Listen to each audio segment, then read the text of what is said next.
hate someone. Let's just... Anyway, hi. Me, giving my players a hard time aside, we are back, and yes, we have unlocked a bit already, and this is gonna be... Whew! Things are gonna get fun today.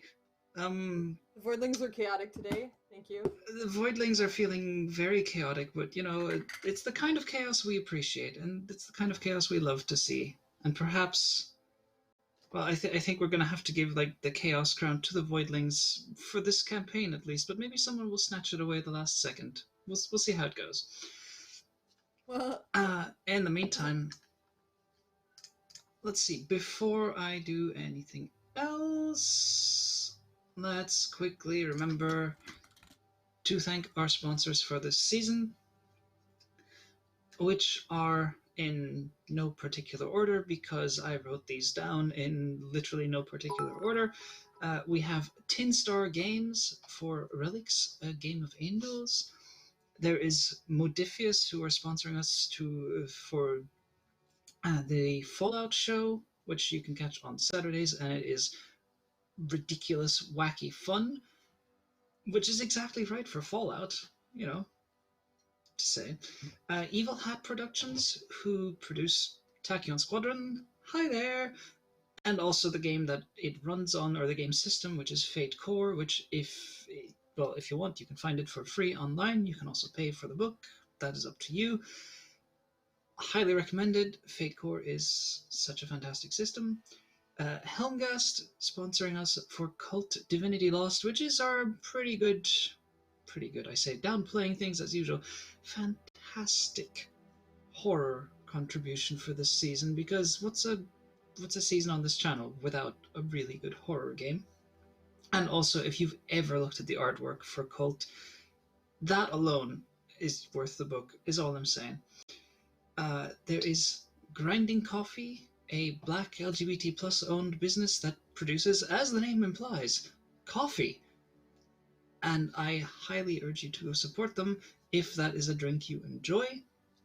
Although I do think they are US only for the time being, because it is a fairly small scale business, so support them as long as it is possible for you. And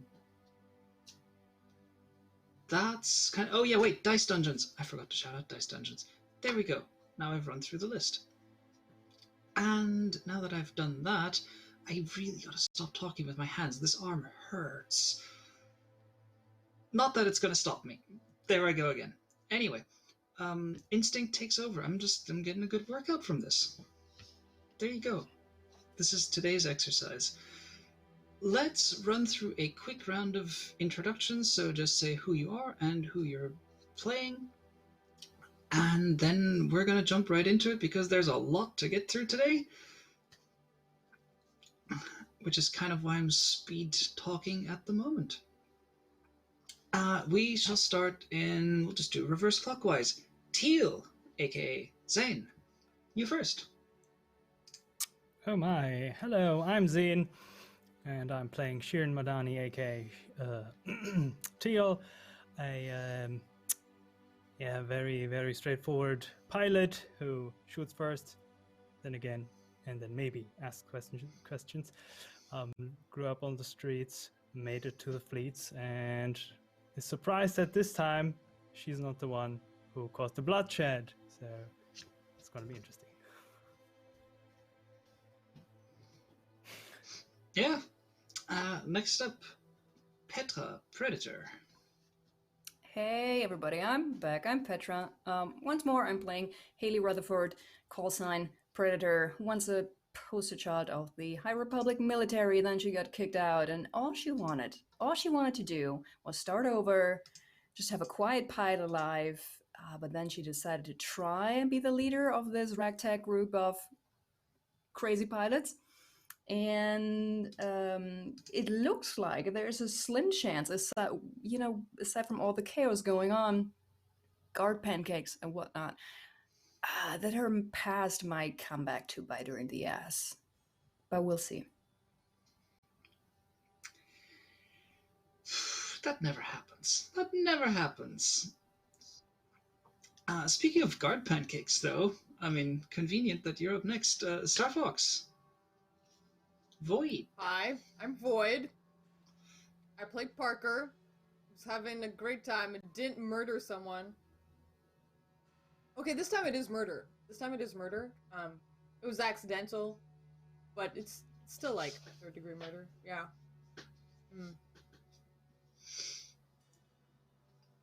It's kind of murdery. I mean, you did smoosh a guard. Yeah. Pretty deliberately. We'll get to the fallout of that in a second. No. Yeah, and last and most retirement close. That's weird. No, I'll workshop that one. Okay. Boomjockey, Kevin. Hi everybody, I'm Kevin. I'm playing Boomjockey, the former stunt pilot and Tachyon Squadron pilot, just on his last mission before hanging his wings and hanging his hat.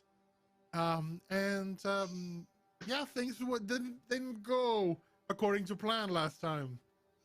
And an attempt to get Starfox out of a jam turned into a guard becoming jam.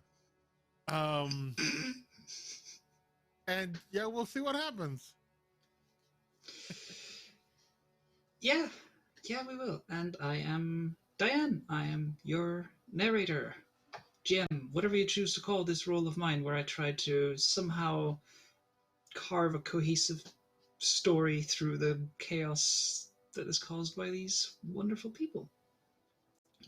Our radars appear to be jammed. It better not be raspberry, is all I'm saying. Raspberry?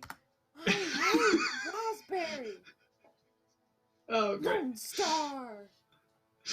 I can't. How have we made it this far sorry. and not made a Spaceballs reference so far? This is. I mean, we'll have to have an escape at some point, and the only thing I will say is, I propose ludicrous speed.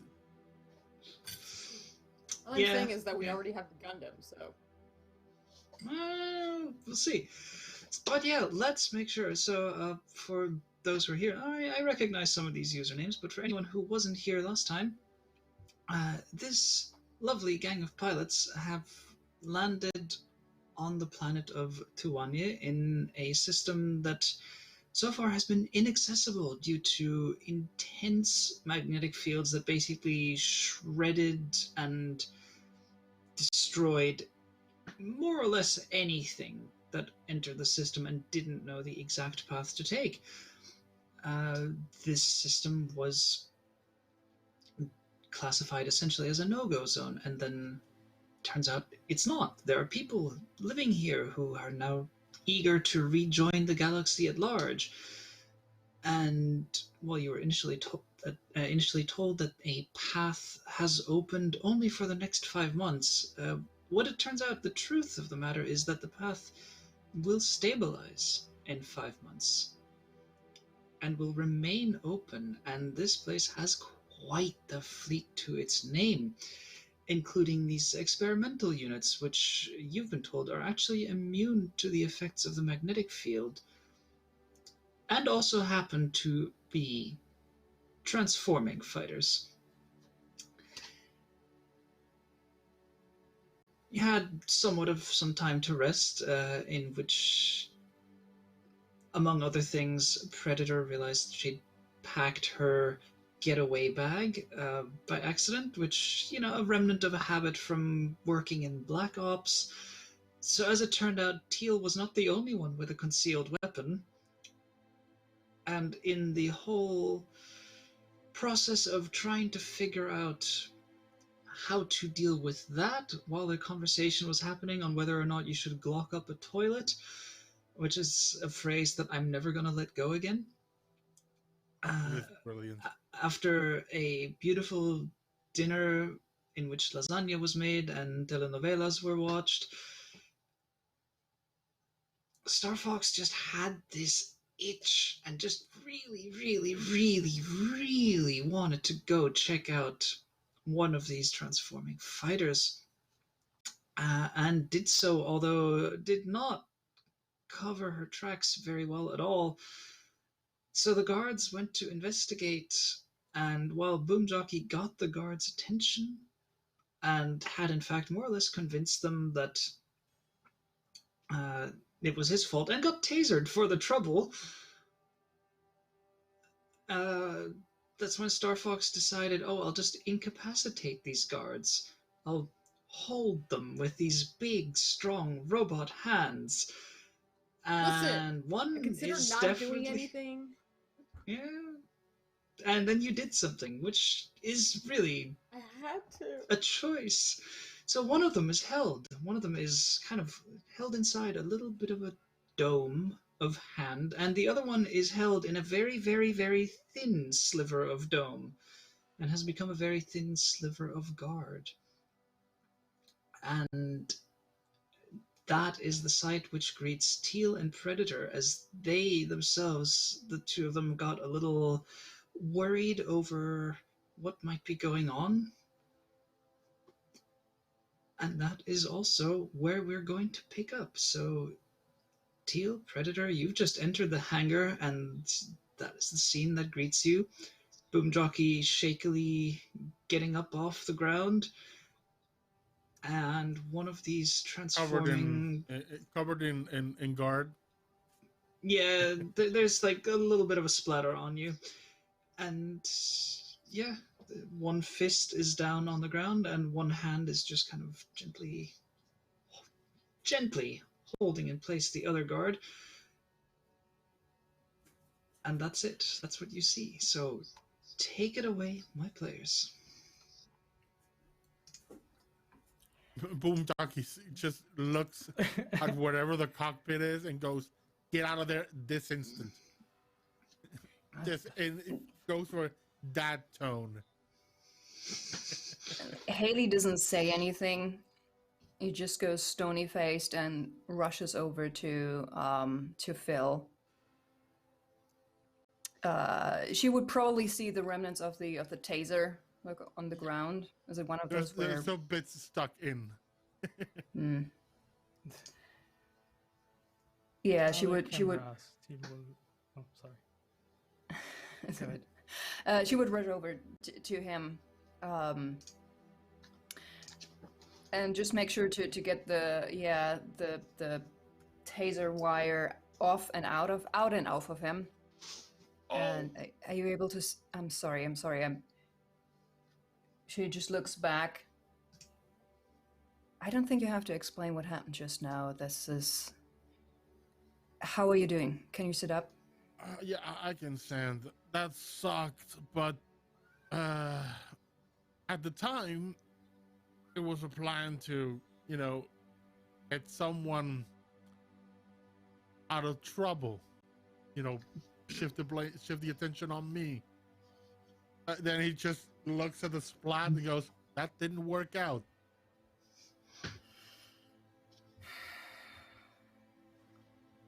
She looks up at the cockpit. When Parker finally does come out of the cockpit, just clearly shaken and trembling a little bit, and the Gundam is still in that position, so it's a weird angle to get out of. It just kind of slips out of it and wanders over and to the group and is just staring at the hand, the splatter. Yeah, Haley leaves. I was gonna ask you first. Seeing that Phil is able to move, Haley would walk over to Parker instead and put a hand on her shoulder. Just say, "Look at me. Look at me. You okay?"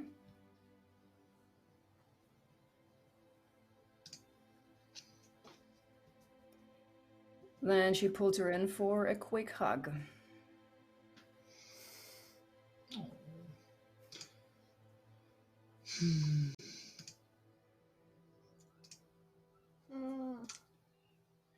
So, Tell you what, Teal will look around.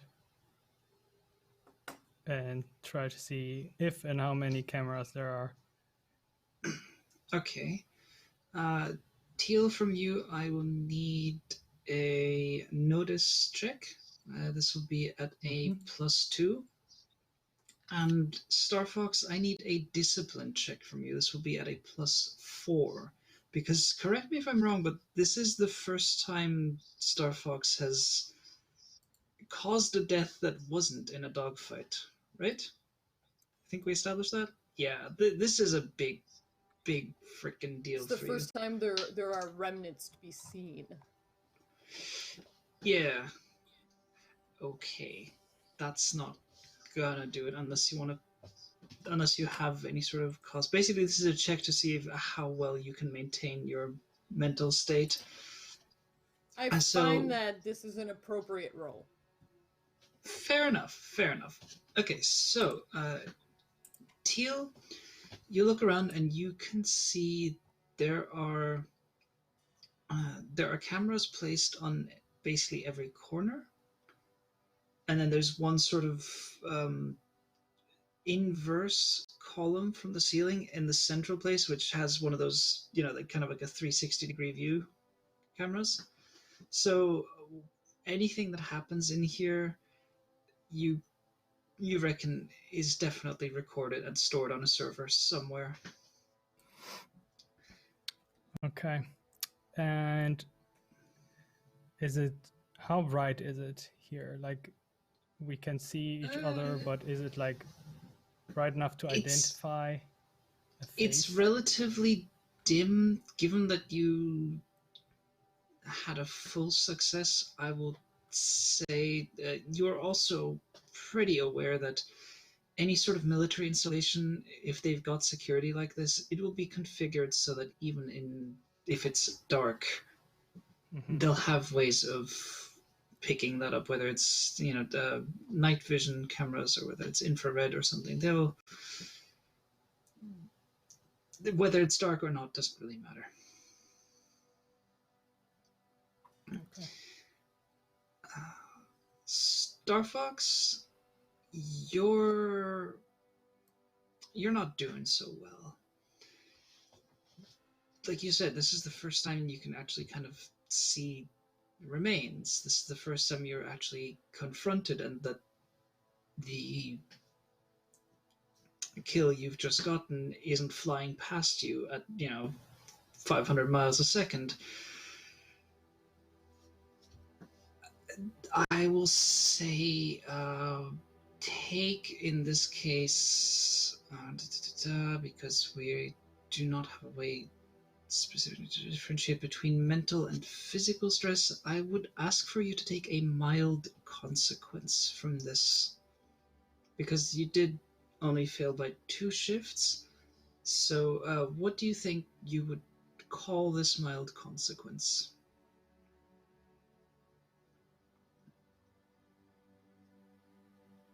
You are muted. I think she said shell shock. Shell shock, I did. They said shell shock. All right. Then shell shock, yeah. That's fair. That consequence will follow you. Yes. I have... Where is it? I have a stim pack that says can remove a consequence from myself, I think. Can I also use this? I mean, it's on my it was a ship aspect, I think. But is that something I could also theoretically give Parker? Do you want to drug her? Yeah, I'm absolutely going to allow it. Oh wait, hang on. Stunts. Okay, so this is a stunt. Here, take this. It'll make for you feel you. It will make you feel different.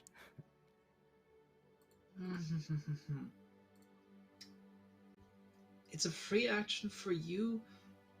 If you want, I will let you spend a fate point to essentially say that you have a way to apply this to someone else as well, because a stim pack is usually something that's very personally configured to you, but okay.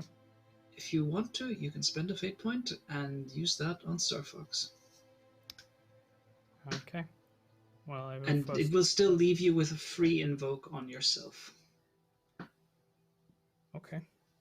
Just to be clear. I'm not taking that one away from you. Oh, it's nice. I'm gonna go, before I do anything, I will go over to Parker. Say, Starfox. Parker, this is the first time you did something like that. And Shirin gets a bit closer. Says, okay, take a deep breath. This is going to stay with you, and this is going to be difficult. But you have to put this away for now. Put it in the box, put it somewhere behind you, and we will open this later. Because we are in shit right now, and we all need to take care of each other. And Shirin takes out the stim pack and says, I have this. It can make pain go away for a while. And it can make you a bit numb. And it will make things easier for now. Believe me, I've been there. So if you want this, you can have it.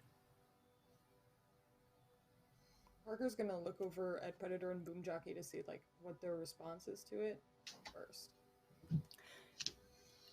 When Shirin said, you know, I've been there, Haley would just very quietly say, yeah, we all have.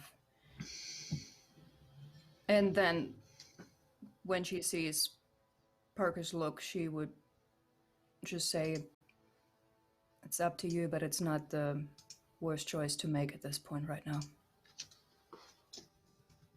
As for Boomjockey, he is...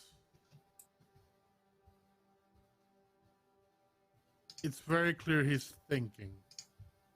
Like mind racing, trying to figure out a way out of this. But I think when he looks at Parker and see the state, and after hearing Shirin's words, says, okay. Shirin's right.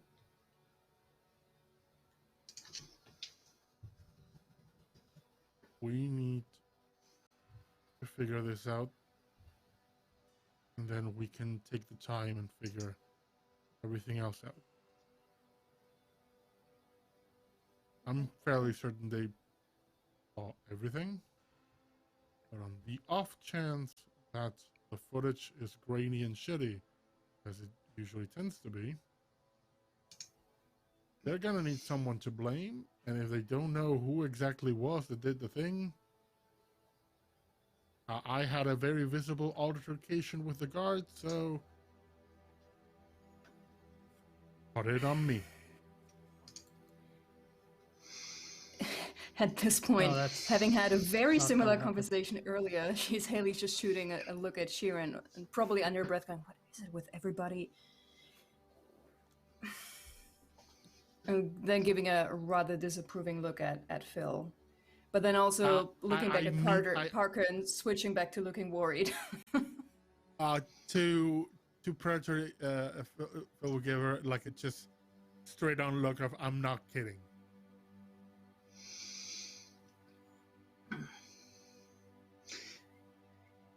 Yeah. Now, as someone in chat has correctly remembered, there's still another guard. So you do kind of hear from under the prison of the other hand, you just kind of hear this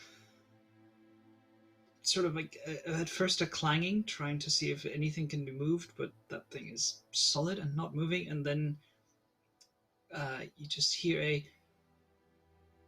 what the fuck do you think you're doing? Haley looks back at him and shoots him the nastiest look anyone but Shirin would have seen from her, and just say it was an accident. Shut the fuck up. My buddy's a fucking pancake. That person's an accident. voice will galvanate Parker into action, and will just like hold her arm out, I guess, to Teal.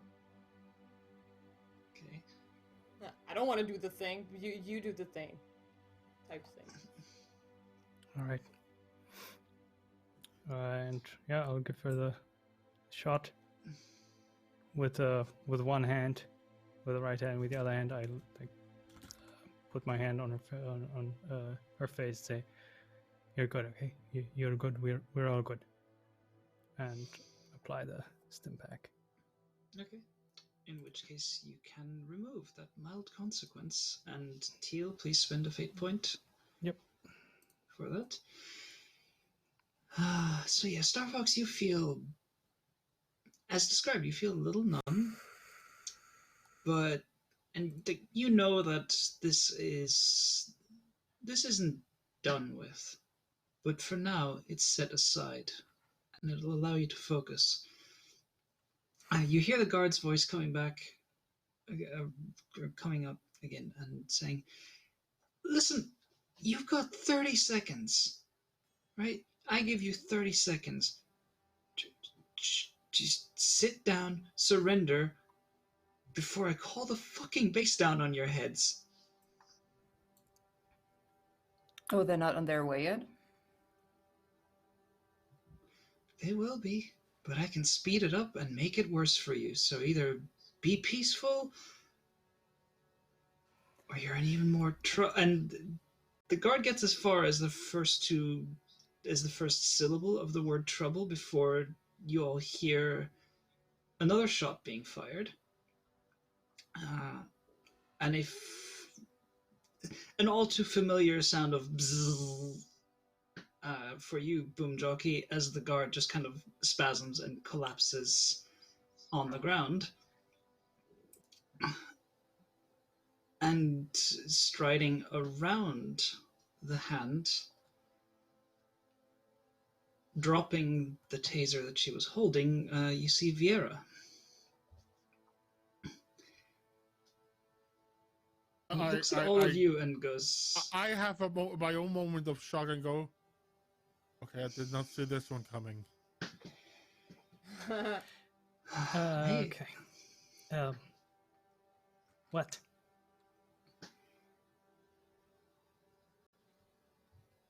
So I was going to come talk to you at night when no one else is going to listen, and when we're have a moment to ourselves about what you're going to do, and then you weren't in your quarters, and then I saw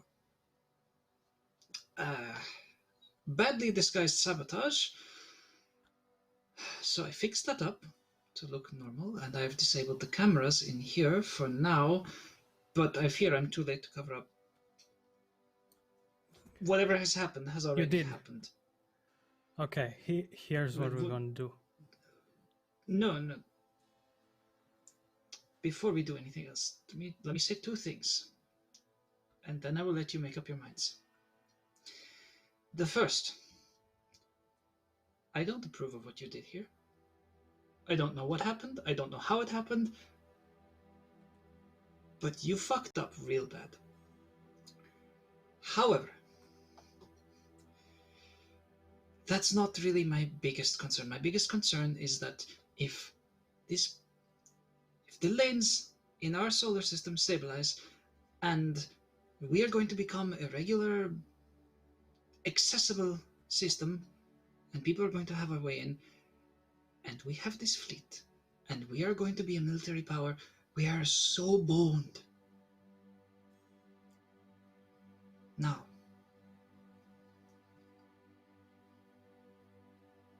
the four of you have no particular allegiance to this world. I understand that. But I'm going to ask you to help me save my people. Because if we're a target, well, we're one planet. And we may have a lot of fighters, but we're one planet. There's an asteroid in geosynchronous orbit. It is home to our main system-wide communications relay. Within it, you have control access with override commands for all of our fighters. I repeat once again that I think the best solution is to get rid of them. Either you take them for yourselves, or you fly them into the sun, or you get them sent into the meteor swarms to be chewed up into a zillion tiny little pieces. I don't care. I don't care what you do with them. Get them off my planet. Get them away from my people. Leave us with enough to defend ourselves. 2 squadrons, 3 squadrons, maybe. The same as what you have, as I'm given to understand. But remove the target from our backs. Well, considering you just, in more ways than one, probably just ate our bacon,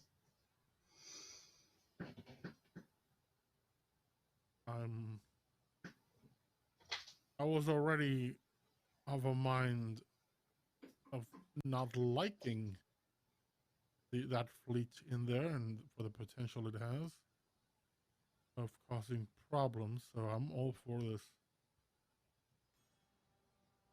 Predator, what's on your mind? I personally agree, but strictly speaking, we don't have authority to make that decision, although I'm getting the feeling that we might not have a choice. Vieira, when we make it to this asteroid, will we be able to contact our people from there? I'm gonna guess no. I don't know. With the delay. They might have a relay up, but it's still going to take at least 2 days before you get a response. If you can hold out for 2 days, by all means have at it. Haley looks at Shirin.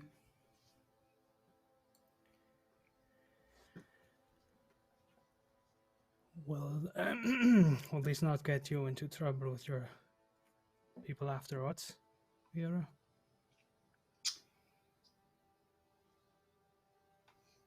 Cameras are disabled. I was never here.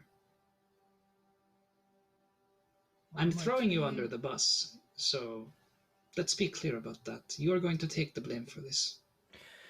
All right, here's my suggestion how we can go through with this and still salvage our asses. The cameras are off. We have a bunch of political resources, aka the people from the freighter. I know you were not gonna like it, but we can pin this on them. Make it look they tried to escape. Took Pierre hostage. Just to be clear, I didn't manage to get here in time to stop the cameras from seeing. She just points at the splat on the ground, just like the whatever happened. Clear enough to distinguish Parker from any person from the. Oh yes, absolutely. We're not going to use low quality shit for the hangar. I'm sorry, but I don't know, sometimes budgets are weird. I don't know. Well, I'm sorry, but this is the best I can do. I can do one more favor, though. She reaches into her pocket and pulls out 4. It's a little weird. You're not familiar quite with what they are. They seem to be almost like oversized ID cards, except translucent and with a bit of wiring inside them. Holds up the 4 of them almost like cards and goes, "You're going to need 4 fighters that can get through the magnetics. Take them." Okay. There's 4 more in the next hangar over. Thank you. This is the best I can do. You can try and stay and explain what's going on. You can try to negotiate. I'm not going to tell you what to do. I'm just here to make you this offer, and you can take it, or you can tell me to fuck off, and I'll fuck off. Personally, I think we should fuck off. Damage has been done either way, so... Yeah, go get the fighters. I'm gonna be... I won't lie, I'm gonna be disappointed having to leave my engine behind, but fuck it. We can... Our mission was it's getting not the that people important. out. Not really the fleet, so... The ships. So I say let's do it.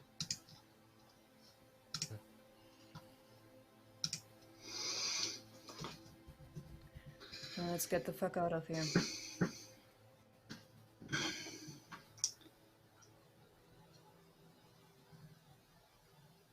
Then I'm going to quietly walk out. I'm gonna try to buy you whatever time I can. But I don't think I can give you more than maybe 10 minutes. Because pretty soon someone is going to actually check over the footage from the last half hour. And at that point, the alarms are going to go. You can be quick. Right. Let's get going then. Viera, thank you. Surely. Can you just... She points to the guard who's passed out on the floor, still being pinned by the hand. Just like, can you lift this without, Please don't kill another one. That's all I'm saying. If you can lift that, I can carry this one out, and... So, I will trust you. Parker is going to, climb back into the Gundam that she came out of to lift the hand. But before that, in this numb, refreshed state of mind, I feel like Parker would fall back on the analytic, brain, and therefore, can I use a rapport roll to see if I can give bonuses to everybody for how to understand the cockpit of these ships? Not a rapport. Rapport is basically trying to build a rapport, a relationship with someone. So in this case, I would say make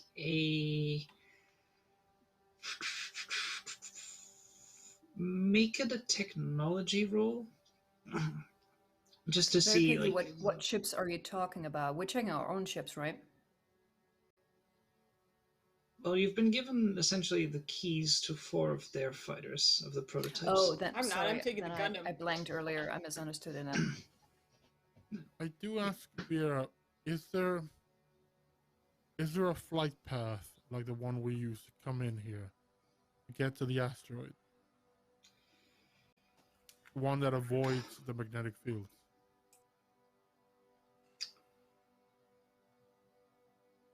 There is, but given its current position, I don't think it's going to open up for the next 7 hours. It's only when it reaches a specific point of the orbit. That's why I'm giving you these keys. Okay.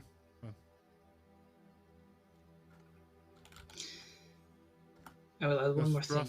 Trust my own ship more than something I have not ever piloted. I understand. Do they need us to get rid of the fighters, though? Excuse me? We're supposed to get rid of the fighters anyway, right?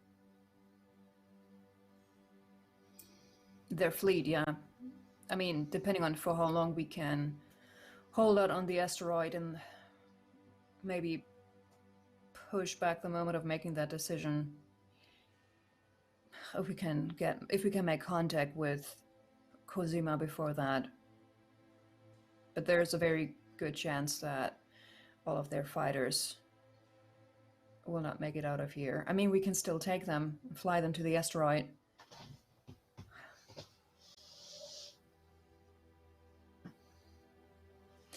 Vera, Go for it. how similar are they? Well, I guess that's also an out of game question. You said it's almost like the previous model of our Blackfish ships. The prototype ships, they're a little more.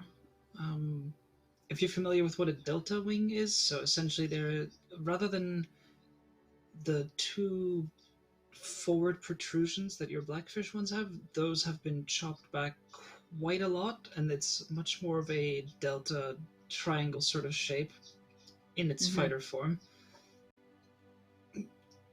In atmosphere, it's going to be a little smoother to fly.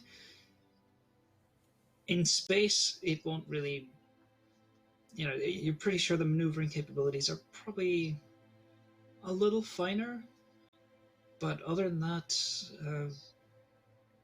it will likely maneuver just in a very, very similar fashion to your Blackfish.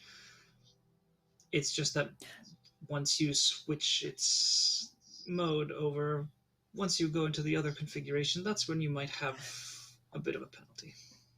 Well, 1 second. I thought, then now I'm really confused. I thought there's only 2 prototypes. I thought when we were talking about fighters, we're just talking about the normal fighters. Yeah, like no, Haley's not going to go in a Gundam. That's way too risky. There's 2 prototypes in the hangar with you, and you've been told there's 4 more in the next one over. Oh, that part I missed. That's fine, yeah. I may have been a little too fast with mentioning that one. But yeah, so you have access... Sorry. Boomjockey's going to join Parker in the cockpit, just to look at it and try to understand how it works. How it all works, so better tell that to the team. Okay. In which case, can I get both of you to give me a technology roll? Starfox first. That's great. Pretty good. And Boomjockey. No, it's great. That's great. I'm not sure why the Roll20 results are not showing up on the screen, but they're not, and that's unfortunate. That's for me. I rolled a 4. Average, yeah. So with a roll of a 4 for Starfox and a roll of 1, which is average for Boomjockey. Let's see. Between the two of you, so Starfox, you've had a couple more minutes to figure this out. You had a little bit of time to yourself before the guards stumbled in as well. You have a pretty good understanding of how this works, and you do get the sense that the controls for it are simple enough. They're meant to be fairly intuitive,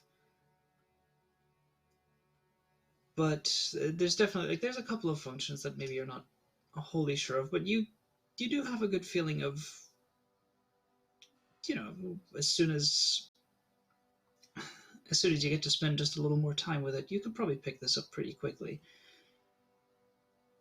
Boomjockey, you as well, you spot a lot of familiarity to the way it's set up, but I will say, specifically also for you, because you have such a very customized ship of your own, that any different cockpit you're going to get into is going to throw you off a little, because it's not set up just the way you like it, which you've been continuously tinkering and retooling with your ship to the extent that it is just, it's like that sort of, that recliner that you've made your own over the years, and whatever else you sit in, it's just not going to feel quite right.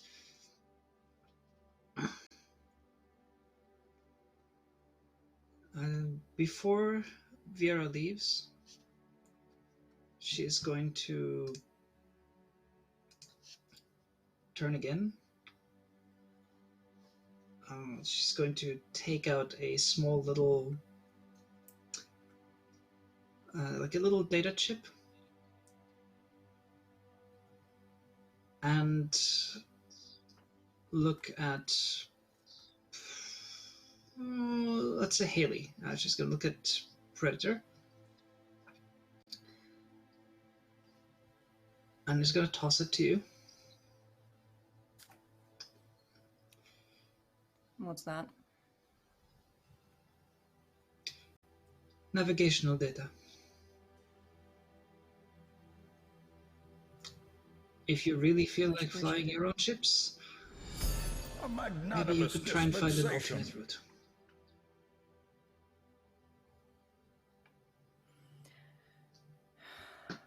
Thank you. And now I think we should really get out of here. Papaya. What is happening? That was a donation for $100 to make the Dead Guard's widow show up at some point looking for revenge. That's the sequel. That's for the sequel. Oh god, season 2 Papaya, confirmed. Pancake Strikes why? Back. Yeah, we're gonna have to have a season 2, The Revenge of the Widow.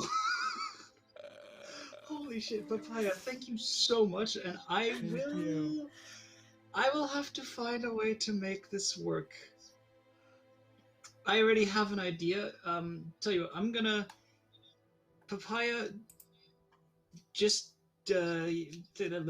words. Message me on Twitch directly because I have an idea and I just want to double check with you that this would be something you're okay with. Normally that's Oh God. But anyway. So that's a thing that you now have to look forward to. While looking in the at the technology, we're just gonna try to have a moment with a quiet moment with Starfox, and just goes quiet from her, goes, looks at her, and goes, "Look, kid, not gonna lie to you, that back then, that's not good. But there's one thing I know is that you'll make it through. Right now you're not feeling too much, and probably for the best right now. But when we're out of this, and we will be out of this, we'll sit down, we'll talk, and we'll do whatever we need to help you figure this out. And you need to know something. I may be leaving after this, but until the moment I hang out those wings, my priority is getting all of you back. Particularly you, because you're good. Okay, you're better than me. That's not true. That's not true. You are. You need a bit of control, but you're very good. Okay, listen. I haven't beat all of your scores. It's not about scores, Parker. No, you'll learn that along the way, but you're probably capable a lot more than I am. And I'm gonna make damn sure you have the opportunity to do so, okay? That's my last mission on this.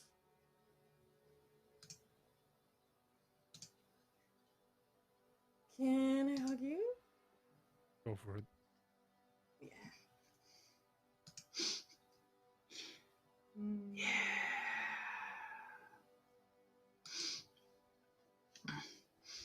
It's a good hug. Now let's figure these Climb puppies into the out. Gundam. Let's get these puppies out and let's go. Haley would look at Shirin in the meantime and look at the data ship and look at Shirin. It's like, am I overthinking this? What? Do you want to take your own ship? Like, I mean, theirs have the added bonus of, when we go back to the magnetic field, they have resistance. But I also don't like getting into a new cockpit? That's where my thought is. Well, no, I'm not there. You're not I there. don't care. I'm not there. I'm not attached to my ship. I will fly whatever is best. It's just covered in I'm not Which attached I to think that is- particular ship. I'm just worried I'm running into something in the cockpit I'm not familiar with, but I think I am overthinking this. Because I've flown so many different types of ships. It won't be fun. Yeah, and It she is had a time another of gut freak moment. feeling. You're right. You're right. And after another freak moment, just for Shirin, she's going to get back into her usual stony faced self, and yeah, she's gonna use one of the other ships that have the resistance to the magnetic field. But before you go, like Shirin will like grab both her shoulders and look you in the eyes and says, "You know, it's okay. You don't always have to be the strong one. I know you want to be, but we all can take turns in being worried. So this is my daily life. So you can take turn being worried. I take care of everyone else right now. So." And then Haley looks over at the Gundam and sees that the other two are doing their thing, and just for the briefest moment, she would just rest her head on Shirin's shoulder and just sigh. I know. Thank you. And straighten back up. Personal record, 5 seconds of, vulnerability. No. I'm proud of you.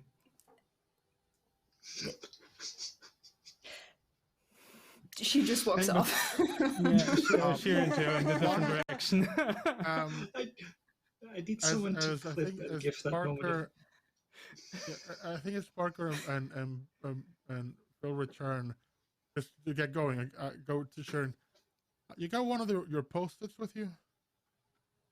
I was just about to grab them. It's the only thing I need from my old trip. If you can give me one, I need one. Sure. When I get the post-it, just go over to my fighter and put the post-it with a note. Don't fucking touch my engine.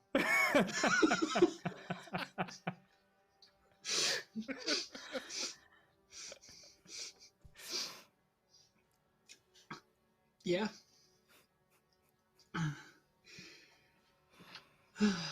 All right. So, at this point, what is everyone up to? So, Starfox, you're sitting in the cockpit, still familiarizing yourself. Boomjockey, you're taking some precautions. I'm being very for your petty, yeah. fight. I think once I'm done, I'm just heading to that other hangar and getting on the ship. I do take a moment to say goodbye to my baby. Mm-hmm. Just like pat the ship, like we had a good run. Yeah. If you can blow up spectacularly when one of these idiots takes the controls, that'll make me very happy. And then just book it to get to the other hangar and get on the other fighter and get ready to go. Even if I have to blast my way out of the hangar. Fair enough.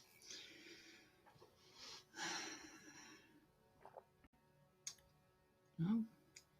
Yeah, Haley just follows. I mean, she got yeah, she left her bag. So whoever happens to pilfer through her bag now has the remains of a really good whiskey. But that's the least worry she has right now, so. Yeah. Oh no, the whiskey! There's It's more not the whiskey worst out thing there. to leave behind. Not this one. Yeah, so so yeah, she would follow Boomjockey to the hangar. Okay, so let's see. If you all want, you can essentially the access cards you were given do let you into the next hangar over. It's simply just a connecting door, and there are 4 pristine prototype fighters there. None of which has guard remnants on its hands, so to speak. That's awesome. That means we never have to move the other hand. They'll rescue that guard eventually. He'll be fine. Viera will just kind He'll of just be trapped there until he gets freed. Shrug and leave you to it. And she does leave, and you can see it just closes the hangar door.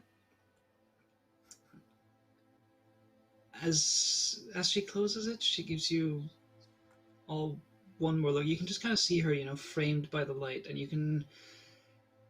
can see from the way she's standing there. Actually, can I get an empathy roll from someone if you want to get a bit of an understanding of her? I can give it a go. Yeah. 1 second. No. You second. gave it a go. You.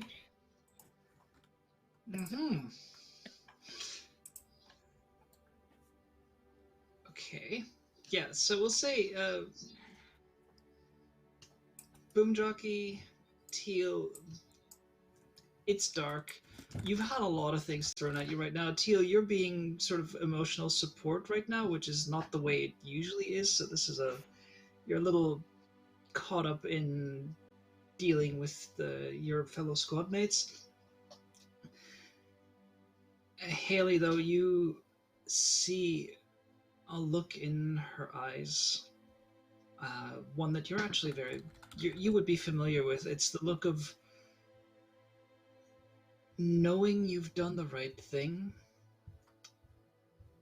and still hating every single thing you just did. Whoops, sorry. Yep. And with that last look, there's a few seconds where she's just wavering. You can tell this is the moment of she needs to convince herself more than anything else, and then she turns, slams the door shut, and you are left on your own, at which point, yeah, you can make your way on to the untouched prototypes. I will say this. Your ships do all come with a self-destruct, so if you want to set something... Oh, most definitely. That is not even a question. That's not even a question. Definitely. Actually, wait, I'm gonna reverse that. First of all, if you do this, it would be very bad. It would also kill someone, and it would cause some destruction. However, I will throw a compel at Boomjockey. All of this. Oh, hell yeah. Not a Shirin? Oh, hell yeah. On the other side of the aisle, I'm deliberately gonna not destroy my ship because I feel really bad. And my feeling really bad is like a little numb, granted, but like, they get access to like the weird tinkering shit I did in return for me stealing one of their Gundams. Seems fair. That's fair.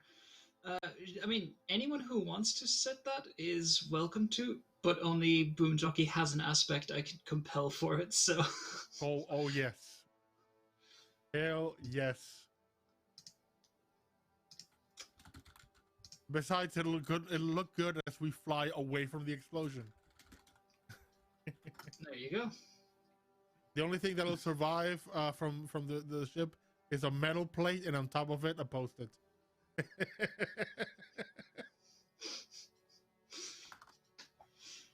Oh boy. So yeah, okay, so Boomjockey, yours is set to... Or yours will be rigged to go boom. Teal, are you meddling with your fighter?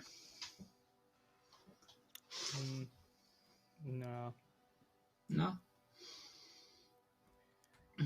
doesn't All right. doesn't have many Post-it it notes doesn't in it. have enough impact on their plan that it makes sense for her. Okay. I will. What kind of.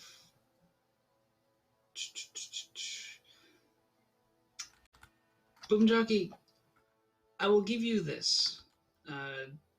You can, if you wish, make a. I'm trying to decide which role is best for this one. Technology?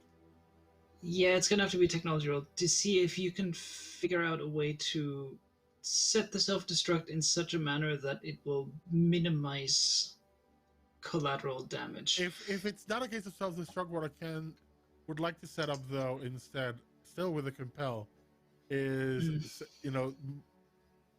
put some of that configuration in my ship to run, basically make the engine have a meltdown. Okay. Just completely fucking destroy it. Sets it Yeah, on make a technology roll. This will need a +4 to succeed, and I will say that specifically because you've tinkered with your engine to such a degree that it's specifically designed not to have a meltdown. Yeah. So you need to really, really fuck it up. It's a 3. I'm gonna use one of my normal fate points before I get. I'm guessing I get a compel after this. I'm gonna use my fate points to actually use the aspect souped up engine. Because of my knowledge with the engine to go into the overrides and make that shit melt down, which would put me at a 5. Okay. Yeah. So you leave your ship in a state where it looks fine, it looks perfectly usable, but you know that the moment someone fires it up, the rear end of it is going to essentially turn into just a pile of slag. Yeah. That's why the post-it is there. That's fair. That's fair. It's a self-destruct, just the slightly less destructive kind. It's just it's less destructive, but hell of a lot more petty. Mm-hmm. It's still going to be like, I'll say this much: whoever's sitting in the cockpit when that happens is still going to have to scramble to get the hell out of there, because you do not want to be in the cockpit when the engine behind you melts down. Yeah, that's their own fault. Yeah, and seriously, what's with the whole chanting about TPKs? It like ever since the second session, that's just been the go-to. But yeah, so at this point, let's say you only got a few minutes to do this. So Viera leaves. Phil, you set your engine to melt down the moment anyone touches it. No one else is setting theirs to self-destruct, so we'll leave that. You make your way into the next hangar over. Each of you can easily get in to the ship. You can easily, you look at the controls and you can make sense of it pretty instantly.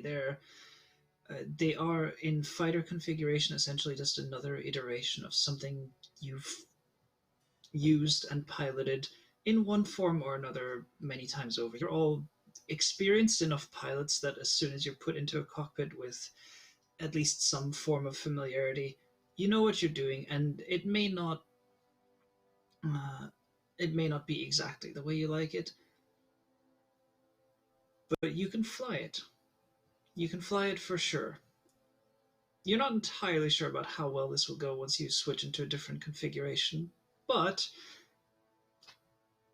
we'll see about that when we get to it. For the time being, as soon as you're in, as soon as the cockpit is sealed and your engines warm up and the systems come online, you do all see of the various display screens, one of them has a single little panel that simply says open hangar doors. So whenever you wish. Ready to head out? Yeah, let's go.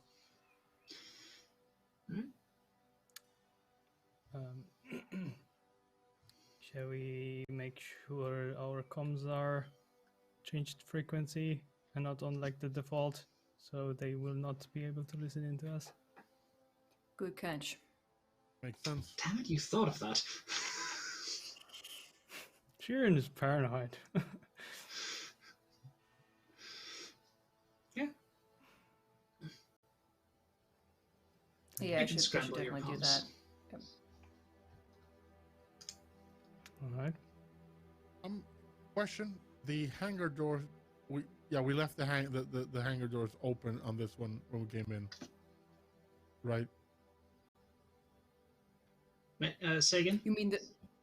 Yeah, the doors to this hangar to fly out. We had to open those when we came in, right? You Or mean do the we door come to, connecting an the two access hangars? door? Oh no, that was essentially just a regular person-sized connecting door going from one hangar to another. Okay, then in that case, before I get on my ship, I go and find the controls to open that hangar door. Otherwise, we're not flying out of here all the way, unless we're shooting our way out of here. Hmm. You just said something about open hangar door. There was something too, like a panel. And Yeah, you can. Right. You have the controls for that on your screens. Oh, okay, cool. In that case, Sorry, yeah. I might have been too quick with that. Yep. Then yeah, Predator pushed the big red button. up and away. All right. Cheers. So the moment you press the button to open the hangar doors, the hangar lights up. Warning lights start flashing. Curiously enough, the warning lights here seem to be purple, not the orange that you're used to, but Nice. yeah. Good detail. And there's a loud a loud voice that goes, "Caution, hangar bay opening. Caution, hangar bay opening." And you know at this point, if you've been stealthy before, it no longer matters. Because there's only so far you That's can... our cue. Yeah. And doors open and then start folding aside. And you are looking out at the aurora-filled night sky with faint glimmers of the star duo below the horizon.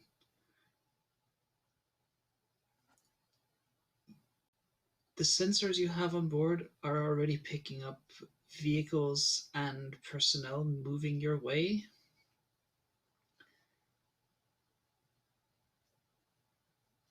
You reckon you have about 30 seconds before they're on you. Burn those engines. This is Starfox. Pre-flight checks complete. Burning engines. This is Boomjockey blasting off. Just go. Stop talking. Oh, from all the times you decide now to go after protocol, There, I did a pilot have you roll. not learned Wait. anything from me? And yeah, I You will can- need... I You're will allowed need to a take on piloting one check. of your post-its.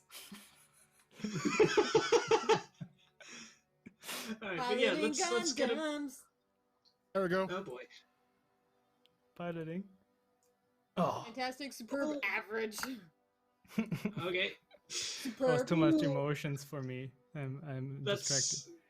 Yeah, oh, that's an unfortunate roll Now, on your see, part. the problem is, while we all flew out, Shirin is still putting post-its around the cockpit, just identifying I everything. need to put this back.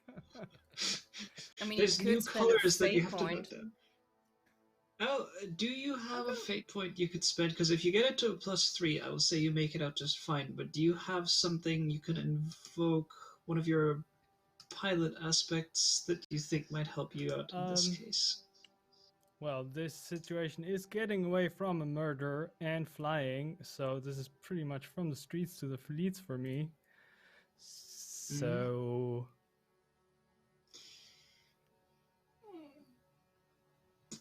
No. Live another day. You know, I mean, live another day is also a good one.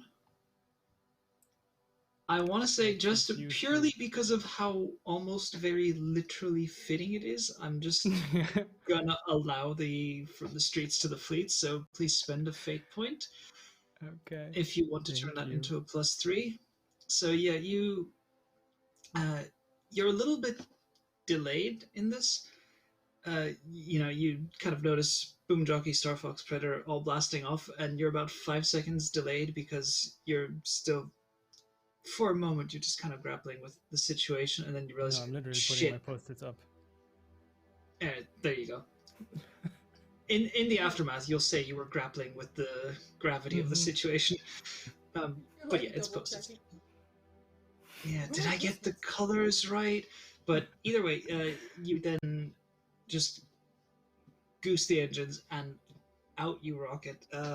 Starfox, you in fact succeeded with style, so you can gain a boost. What kind of a boost? Yeah, there you go. There's the barrel roll.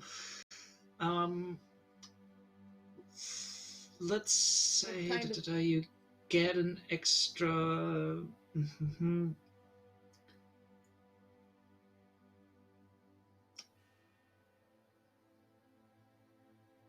I'm gonna say I'm gonna give you a boost called let's call it Thrill of the Hunt, because you've got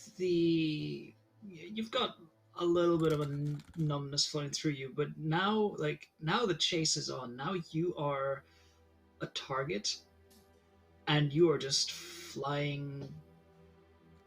Not with your head, not even with your heart. You are now flying with your soul. Instinct. So Thrill of the Hunt, as in I'm being hunted. You are being hunted, and it is thrilling and exciting and giving you some adrenaline. And therefore, if at any point, I will allow you to use this for a piloting or also a gunnery roll to give a +2. You have a free invoke on that. One free invoke to a piloting or gunnery roll +2. Yep. All right. Yeah. You rocket out of there. The ground crews, you can see, begin to converge, and then at this point, I am going to make a gunnery roll for the ground emplacements. It takes them a little bit to flag you in their prototype ships as hostiles, so you get a little bit of clearance, but then the emplacements open up on you. And, I mean, let's say, be clear about this, you are blasting away from a heavily fortified military base. Let's see.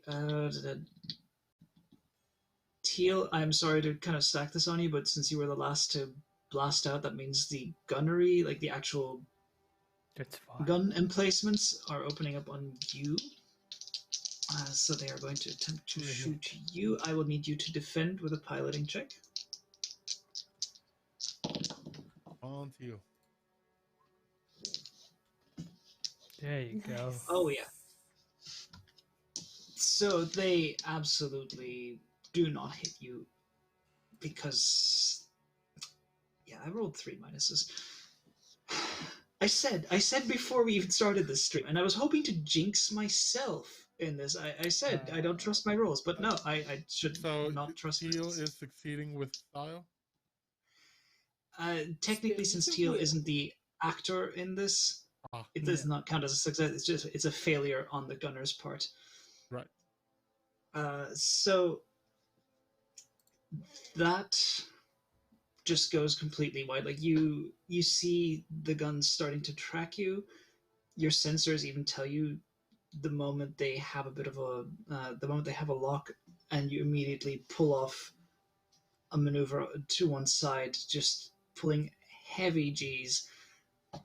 And where you were 2 seconds ago, that's where the streak of tracers lights up. But where you were 2 seconds ago is like 50 miles to the right. You move fast in these things. Yeah. Um, Finally found my bearings in the cockpit. yeah. Predator. Your systems also warn you of a lock, and then it goes from a beep, beep, beep to a beep, as it is a continuous noise because you have a missile locked onto you. I will need you to make also a piloting roll to defend as you try to evade a missile, which is going to be a tough one, actually. Well, this base is I'm just gonna impressive. roll, They but don't then I have the Type 7 thingy. So, but I'm just gonna roll and see how it goes. I have this evasion that is for long range attacks. That was on your original ship. Oh, We've kind of lost all frack our me. fun aspects and stuff. Oh, frack Indeed. me. Could I can I help Predator How would you help? Let me roll by first. getting on the tail of this missile and shooting it down?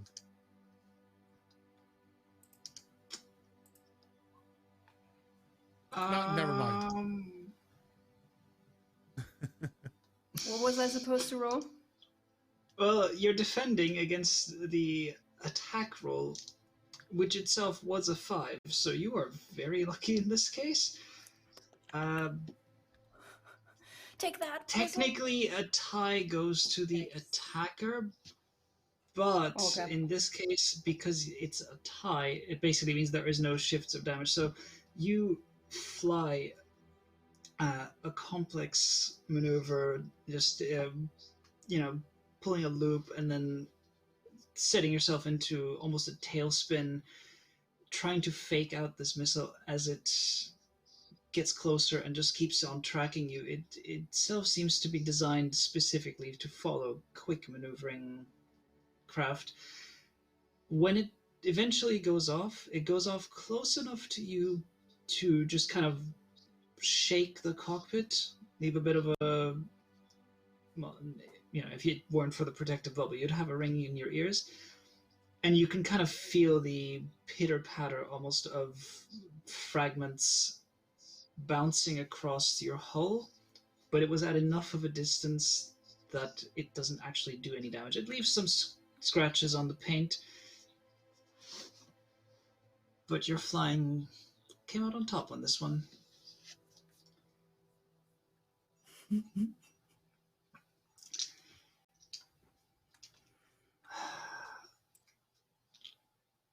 Starfox, you were the first out, I believe. Was it Starfox or Boomjockey? It was Starfox. I'll let the two of you decide. Okay. Me, I was the speediest. Yeah. You were the speediest, that means you were also the first to be targeted. So you also get the consistent beep of a missile lock. And then, you hear the warning, missile lock, warning, missile lock, which then turns into warning, missile lock, because you now have two of them locked onto you. Yeah. And what do you think I'm going to do about this? I don't know. What are you going to do about this? I'm going to do a barrel roll! Gee willikers, Starfox! Whee! Oh god. Someone tell the text to stop having fun. No. But yeah, you also will need to defend. In fact, you will need to defend twice and I'm sorry about that one, but again, these are consequences. Good. So both yes, of those please assigns make- are pilot rolls, right? Unless you can find an excuse to use another aspect, which if you Pilot can is come my up with something. highest. You know, pilot is my highest. I'm just saying. All right. Both twos. Oh Unbelievable. wow! Well, you It's can two invoke the negatives and two boost. zeros. You can invoke the boost on either one of them to either give yourself a +2 or give yourself a reroll.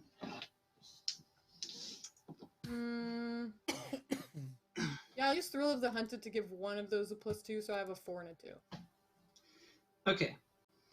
The first one you manage to avoid. You side slip kind of at the last second. It overshoots.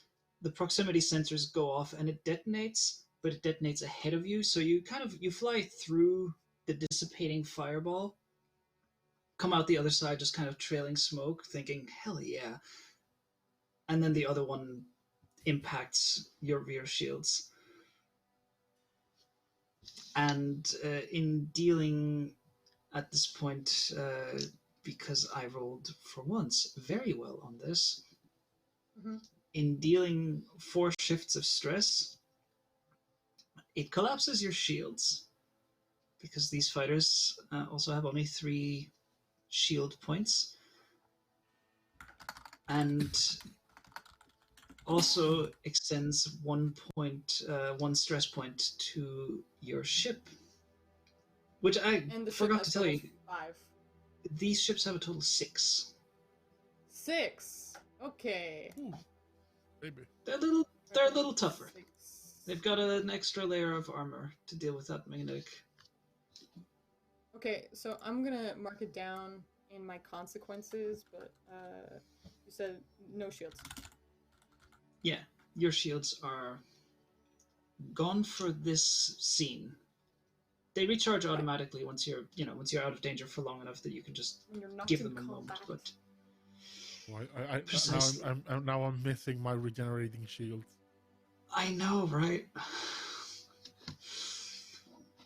I had a lot of ideas, and then the guard went splat, and this whole thing took a very different turn.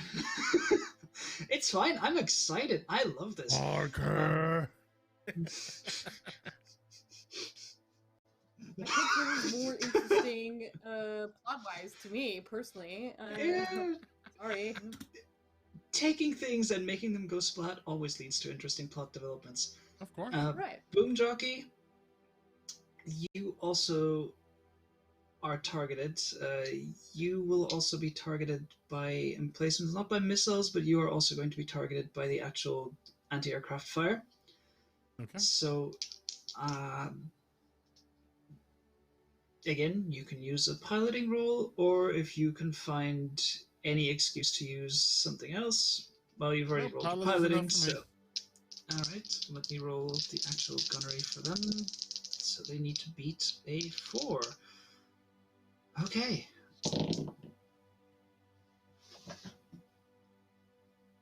These dice are fucking cursed. You just can't hit me. Can't touch this. I can't.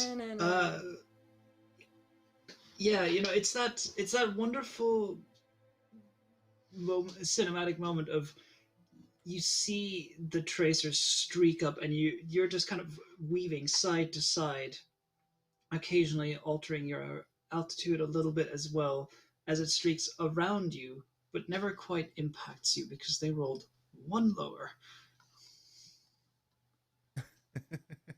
So they rolled a 3 and could not manage. So that's but I will survive. You will survive, and we are almost. I'm gonna say one thing before we go to a break. As you leave the scope of the ground emplacements, 2 things are made clear.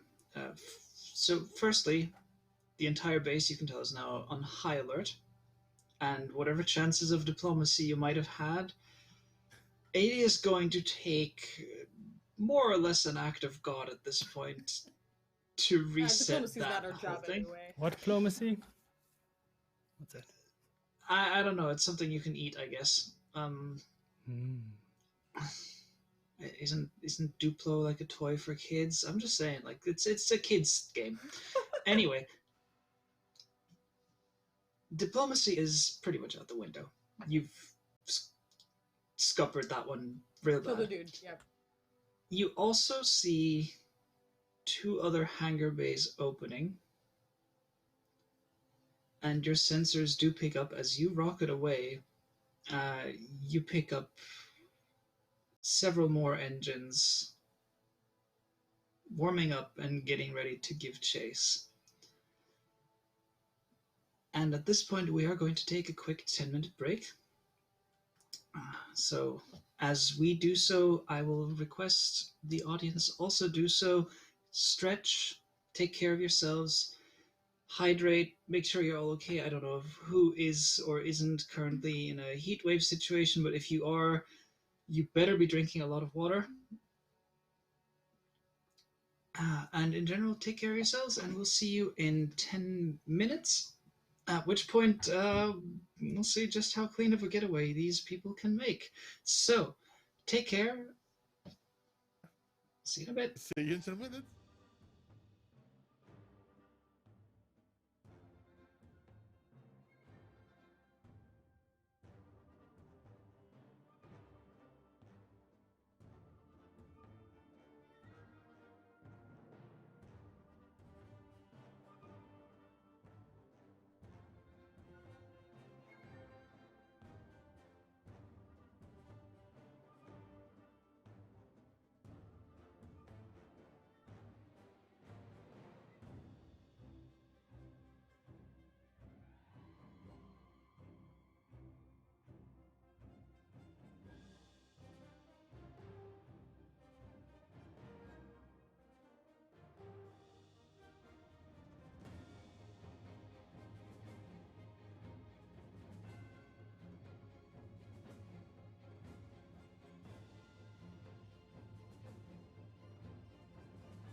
from the best you've got.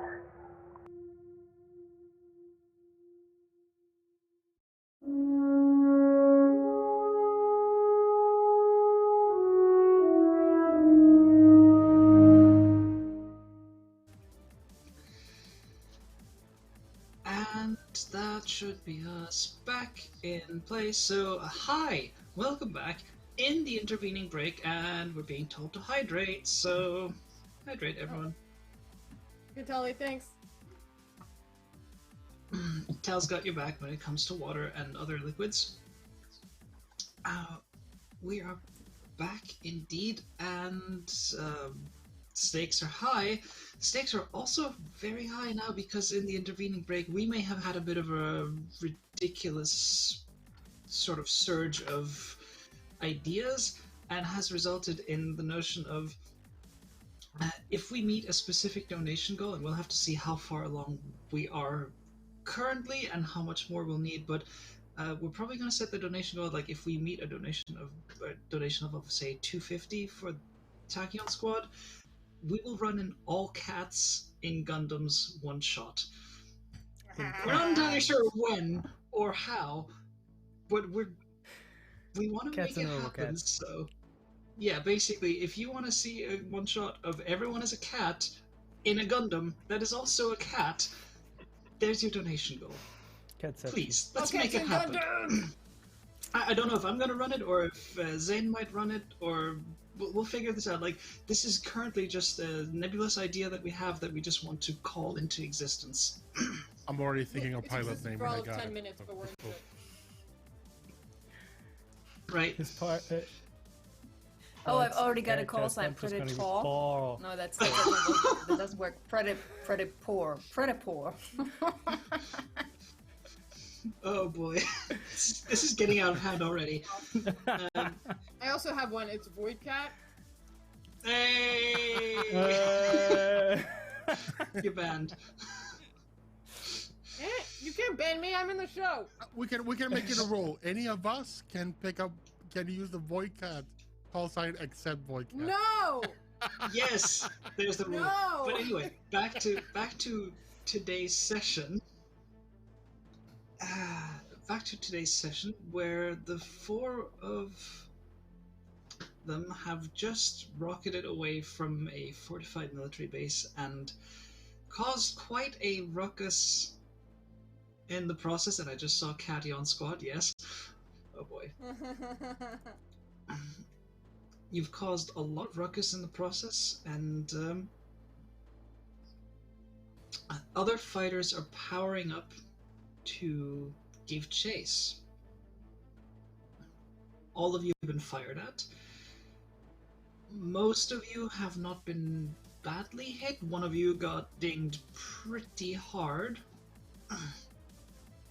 The rest of you can tell, like, even from your sensor readouts and just even visually, you can see the shields on Starfox fighter are gone, and the I think one of the wings is just showing a little bit of damage. Not enough to really impair flight for the moment, but whatever hit pretty hard. From the ground, fighters are launching. You can try to outrun them. You can try to see if you can ambush and deter them. Well, ambush is going to be difficult. You're pretty much out in the open. Currently, well, I'll hand over to you. Which direction do you want to escape in? Are you trying to... I mean, you can fly straight into the atmosphere and just get out. You can try to do, like, terrain following flying, see if you can lose them in the terrain and maybe hide your signals. You can, if you want to go real risky, you could fly through the city and see if you can lose them in the buildings. There's a lot of options right now. Not that one. Not no. Is there a cave? A cave. Is there a cave? We need the I mean, it's mandatory safe cave to- chase scene. I mean, it's safe to assume that however many fighters are launching right now, it's probably not the only ones that they're going to send. So Haley would vote for at least trying to outrun them, at least until we get to into better terrain, or if we get to terrain that we can then use. I'll also say let's stick close to the ground. It's easier to hide and lose them than flying up. They will just know where we're going if we fly up. The other thing Or if we could is, lose them in the our asteroid 4 belt. prototypes, plus the other 2 they have down there, are the only ones with the magnetic shielding. Up there, those magnetic fields are our allies right now. We can fly straight through them. That's a good point. We seem Oh to no, have- his comms froze. Boomjockey! Boomjockey! You just hear. There you It are. froze for a So second. what I said was, up there, those magnetic fields are our allies. They give us the best advantage on getting away from them. In here, down here, we're all fair game. Same rules apply to everyone. Up there, we have an advantage. This is Starfox seconding Boomjockey. I think we gotta run. And Predator. Let's go. Convinced, but let's not go too close to the asteroid and lead them to our destination. Let's try to lose them. Yeah, if we need to, we'll thin the herd and Agreed. then make our Let's way go. to the target. To the stars. Team Rocket blasting off again. All right. Wait for permission first.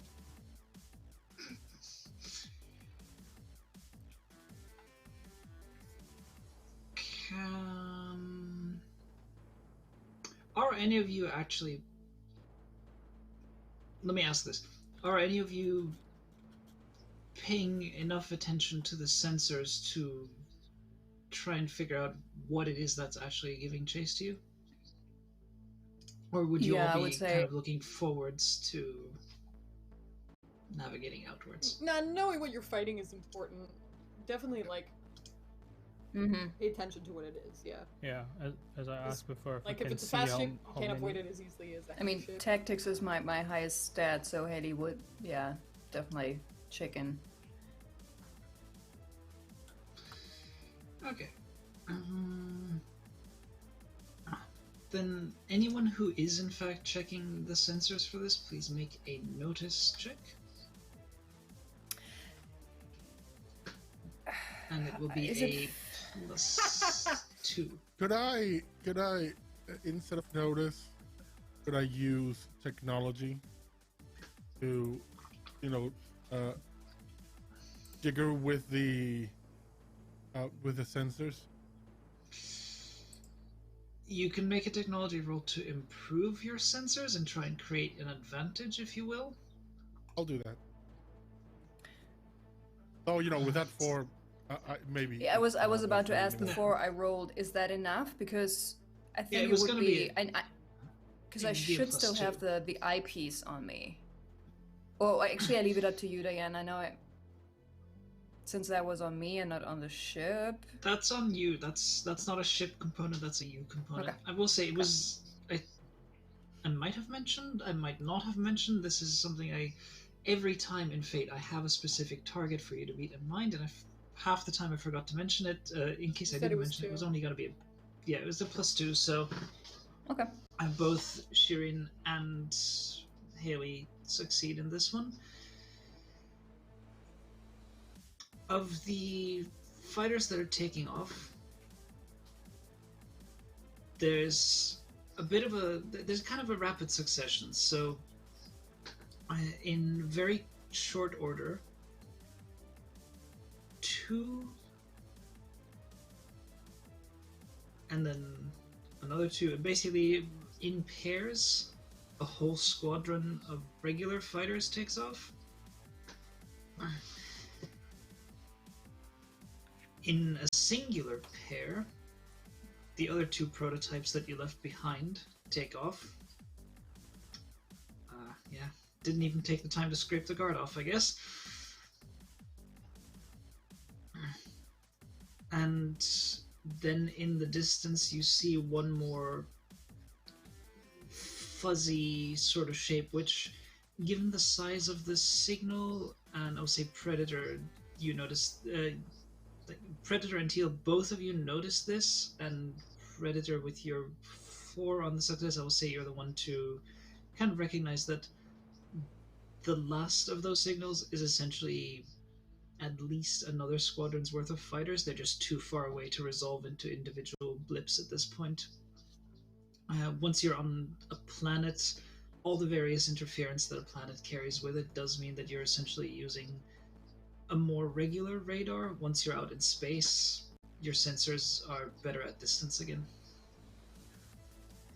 So you've got at least 2 full squads and the 2 prototypes chasing you, and given the, let's see, you were told, and I'll mention this as a reminder, as kind of a freebie, you were told they had a full squadron of the prototypes, which is 12 fighters. You've taken 4. 1 was already destroyed, that was Vera's first ship, and 2 more are now up and on the way following you, which does leave a couple more, and you do get, I mean, pilot's instinct tells you they're definitely going to be coming for you. Yeah. But you do have a head start. If they want to waste all their prototypes, fine by me. Who knows? Who knows what these people will do? I'm not entirely sure myself yet. And as you fly out, you do also notice one other thing, especially those paying attention to the sensors. You have 1 squad ahead of you, coming in from an orbital station.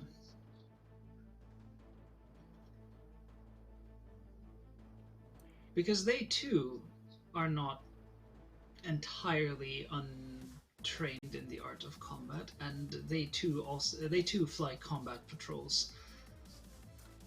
Whatever happened to you guys didn't have enough pilots to pilot all of your ships, huh? Well, they don't have enough pilots Sandwich for time. all 156 of them, but they definitely have pilots for at least about a third of those, which is still a significant number. So what you have ahead of you, I will classify as a swarm. Ah, damn it. Ah, thank God, we can finally use the swarm thing. Nope. Yes, you can. But there was a tech. Wasn't that an additional tech thing, like a piece of equipment? No, that's an action. It's a move. Piece No, of no. equipment that There's an let action me called thin out the use- swarm. No, action. but Shirin had. Yeah, Yeah, but I Shirin already had- used it. It was a one. It was a consume. one-shot use. Oh. I made didn't the know that. best Okay. out of it. Yeah. I'm Roman Astro, Yeah, yeah. you did. I just go over the comms, folks. I think we can take them. They may be trained, but these people have never had actual combat experience like we have. Time for the gloves to come up and to unpack the scare tactics. Unpack the scare tactic. Yeah. Sheets In other on, words, and I'm Shirin being- takes some of the post-its off.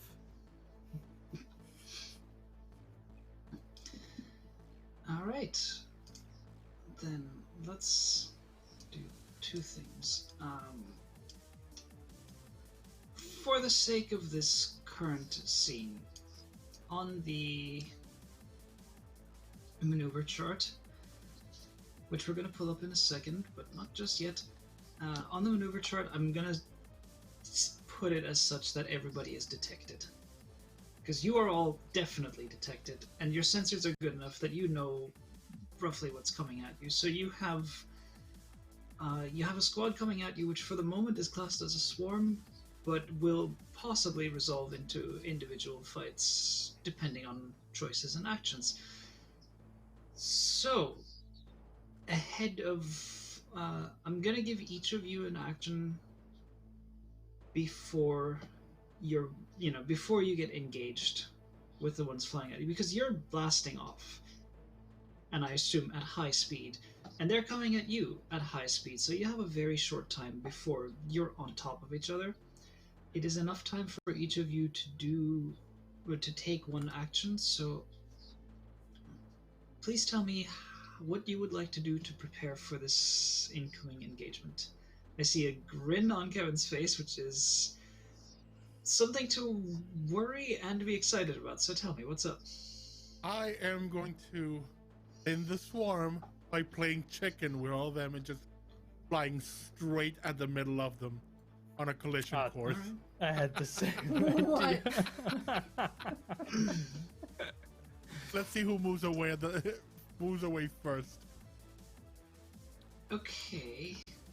For the record, I wasn't thinking of this in terms of like combat actions, but just like if you're creating an advantage or if you're trying to, whatever it is that you're trying to do to more or less set the scene. Okay, I'm gonna go create an advantage. It's called untouchable. I'm just gonna fly and create crazy patterns to make it very difficult for them to target.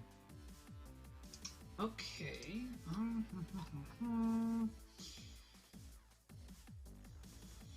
Do I want to give that as a piloting? Let me just check something. I'm gonna ask that you make this as a...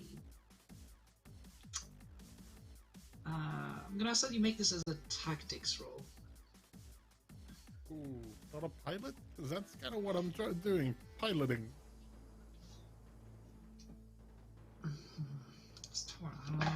Give me a moment.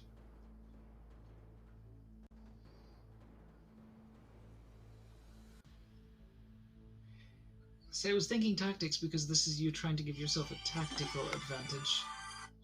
That's a noise. Sorry.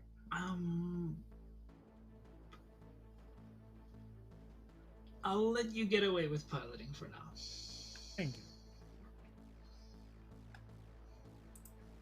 Okay. Alright. Once again, I forgot to mention what you needed, but you succeeded because what you needed was +2. So you have that boost of Untouchable, which you can use to... You can invoke that anytime you're defending.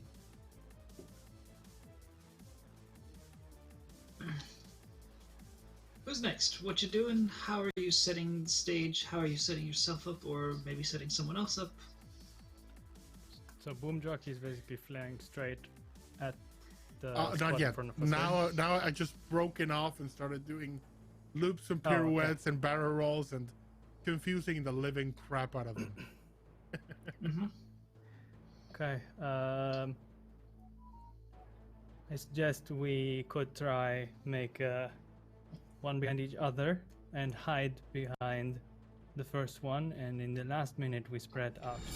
A resplendent offering. So they cannot see what the ships behind them do. Do you basically mean that two of us are flying directly behind one another? Like all of us four in one row. And basically the first one blocking sight and the other ones slowly creating distance, and then when I assume Boomjockey will be the one in front, gives the signal, the three behind will go in different direction to flank. I'd be down for that. Okay. Like wind shadows, or whatever you call Yeah, it. yeah, no, that's... Exploding star formation. Yeah, I will need a tactics roll from Teal.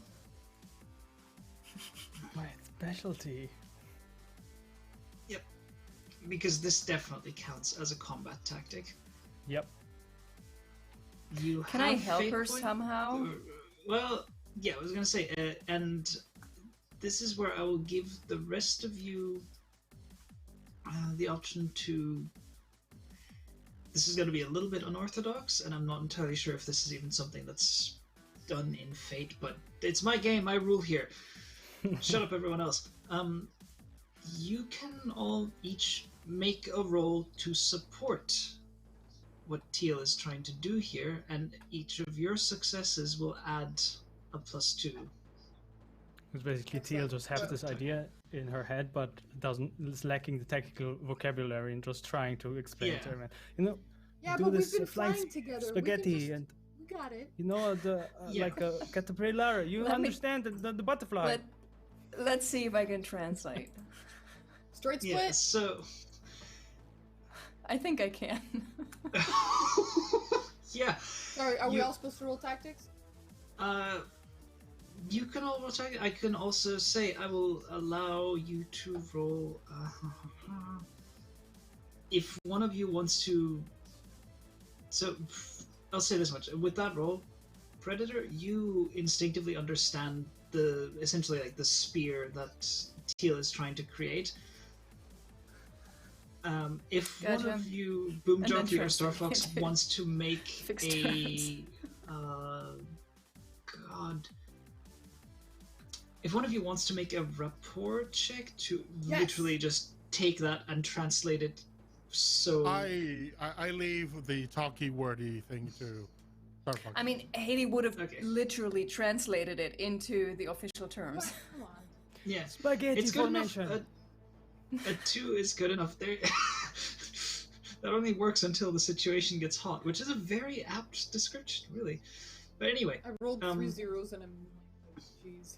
but it's good enough because a 2 would be a success in this case. So, Predator, you immediately understand, and you see it in your head. You can kind of pre-visualize what you're about to do, and between your understanding of it and Starfox taking that and putting into words while Boomjockey is momentarily confusing the shit out of the enemy, I will grant that as a successful thing. So that's how do I translate that? Because this is a combined group effort, I'm gonna say that you have. We'll just call this aspect spear formation, or we can even call it spaghetti formation if you want. Spaghetti. I mean, yeah, you know what? Shirin's a cook. We're Let's stacked make like it happen. lasagna. The lasagna. Spaghetti you go. formation, yeah, we got it. Yeah, spaghetti Awesome, formation. There you go. So spaghetti formation, we'll call it that because why the fuck not? I will give you 2 free invokes on that, which you can use for offensive rolls. Like whichever your first offense roll is, there are 2 free invokes, but you can't use both of them on the same one, obviously. Okay. All right. Which leaves. We're gonna spaghetti them. Oh boy. So that's Teal's little tactical approach. You contributed to this one, but Predator, Starfox, you still have your own preparations if you want to make them. Can I make a technology roll to figure out a way to boost my shield system back up? You can I'll refuse let this, you- it's fine. No, I'm gonna let you make that roll, but it will be a difficult one. You're gonna need a +4 or higher to succeed on this.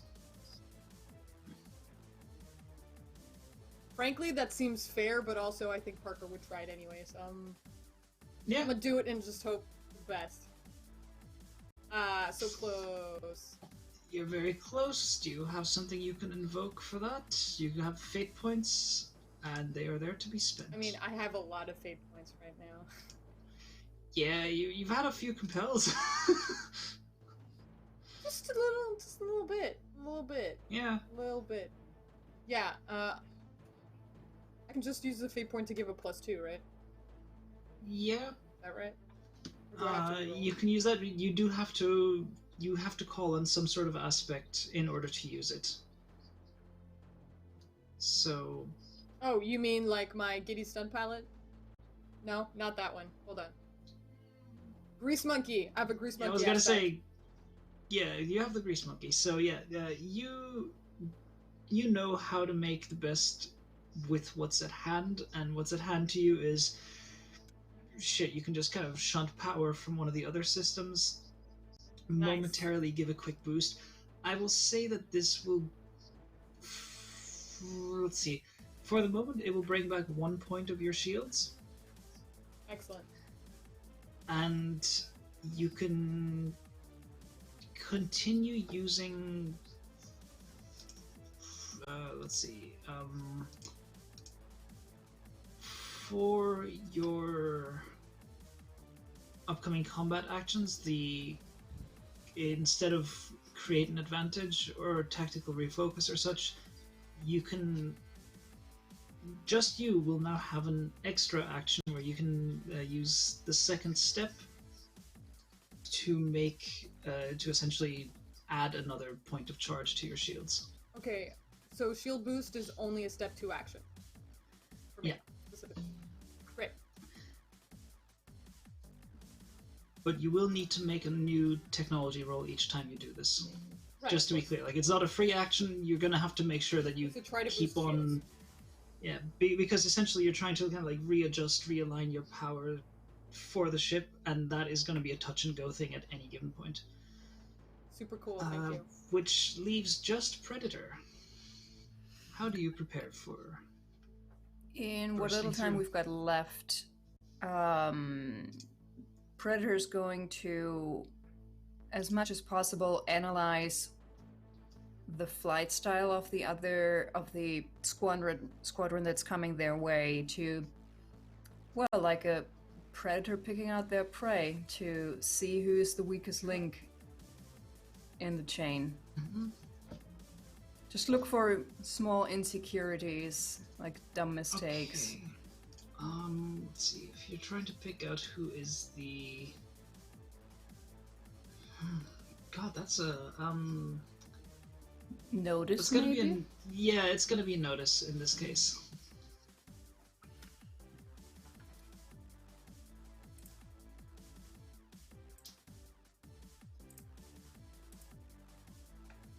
Can I use the eyepiece that I have, the spec, what's it called? The augmented spec? Yes, absolutely. It is a notice action, so you can maximize one die, so you can turn that 1 into a 3. Mm-hmm. Yep. Let's do that. Which would let you pick out, like, of the squad that's flying to you, they are all flying in pairs, as you might expect. They are wing pairs. And there is one pair even that is kind of to the back and flying just a little slower. You're not entirely sure why, but they don't seem like the rest of the squad. 10 fighters are essentially forming a forward screen, and there's 2 that are slightly behind, and you can kind of get the sense there must be a reason why they're being screened by the rest. So, not sure if I'm...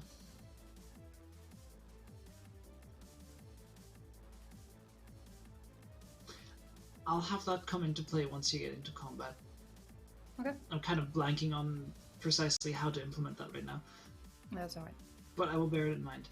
So, you all get into the beautifully named spaghetti formation.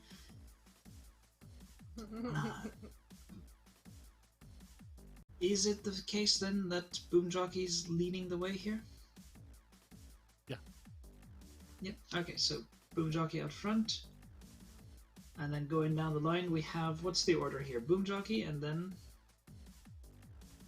Probably Teal. Okay, Boomjockey, Teal. Third. I can take the rear. Okay, Starfox, so Boomjockey, Predator. Teal, Starfox, Predator. All right. Uh, in which case, we are going into combat. As you've Boomjockey, you keep dancing about in the front, but always within a very specific cone, so that you're keeping yourself in motion, but also obscuring those behind you, as is the point of this particular formation. The rest of you ready? Uh, you can feel that adrenaline. Starfox, that numbness is wearing off as the adrenaline takes over. And within just a few seconds, at this point, you're leaving the stratosphere and heading out into space, and the void around you just begins to show like the first you can, even your sensors pick up the first couple of shots, just trying to find how best to target you, made a little more difficult by the formation you've got, by the way that you've got someone essentially flying a chaotic dance at the very front. And I will now need you to make your tactics rolls to see where you fall on the maneuver chart. And we're all noodling behind him. Yep. I'm gonna use instinctive flyer so I can roll pilot instead of tactics. Can use the typical plot from learning how we all flew behind each other through the asteroids to get here, and we're now like reusing this as a tactic moment. You mentioned that these fighters have 6 levels of stress, right? Yes. Skills. 6 levels of armor stress and 3 for shields. Okay. This one needs to update.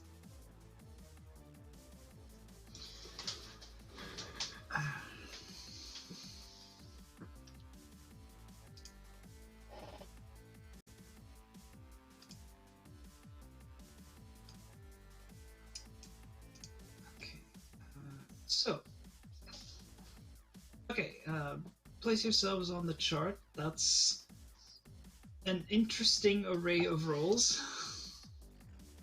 Is it possible to use a fate point to add a 2 to that? To yours? Like, can I? Yeah, to invoke. Can I? Is that a phase where I can use where I can invoke something to add a 2 to that? You can basically any roll you make, you can invoke something as long as it makes sense. I think with everything that has transpired in just the past few hours, really, and her finding the bag and whatnot, and the talk she had with Teal, I'm gonna call on her Black Ops past, her feeling comfortable to fall back into her old self. I don't want to say cutthroat, but so of her just having nerves of steel in this situation. Mm-hmm.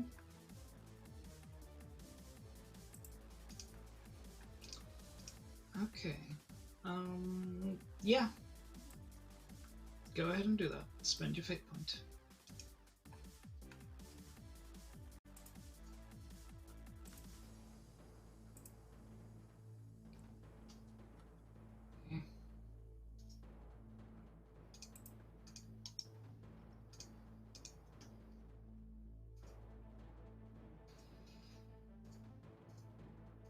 Alright, so, if you've all placed yourselves...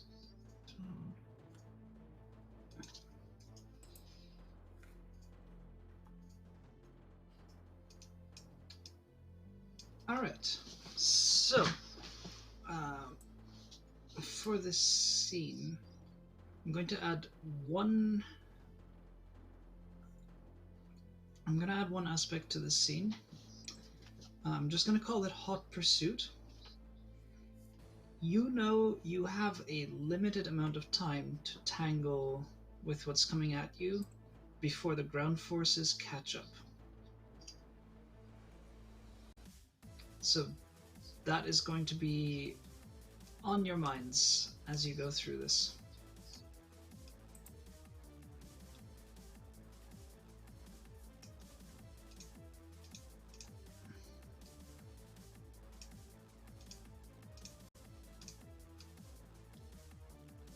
I need to roll for the last one. Ooh. Oh, I didn't like the sound of that. They're rolling well for once. So those are the ones that break up. But let's see. So the rest of the squad essentially comes at you. I had written down what your notice was, which just said, sorry about that. That's just me dropping stuff on the floor as I usually do. Yep. So, as you meet, you have this particular squadron ahead of you and clear space behind them.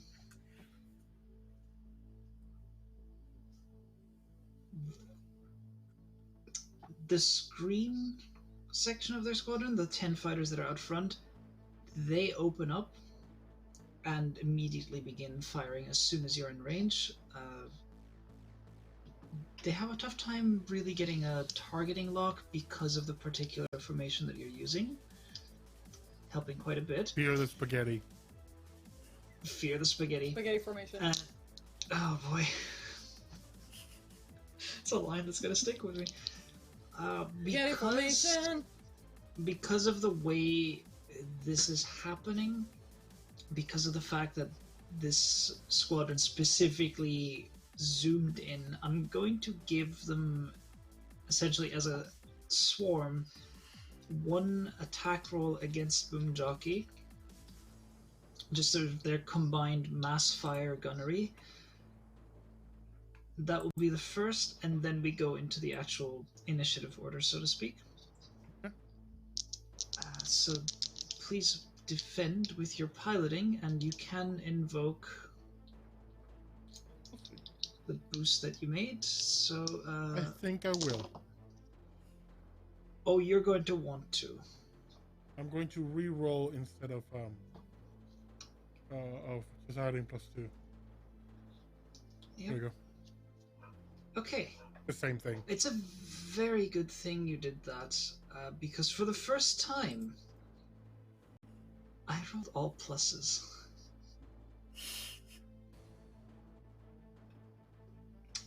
Which means what is that? That's a success with style for this. So you are very lucky Here's you a had that question. reroll. Can I Yes.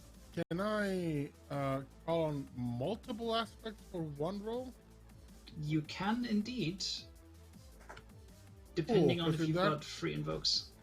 Yeah, not a free invoke, and this wasn't a free invoke. I'm just gonna call my high concept Contemplative Daredevil, because this is all for a good for the right cause, and then I'm gonna pump another +2 on that, make it a 6. All right. I would have also accepted the fact that you're a stunt pilot, but yeah, Daredevil, stunt pilot, it's the same thing. So you're a Daredevil. You are putting yourself at risk all the time, and you're pretty good at not getting killed by it, as proven by your continued existence. Yeah.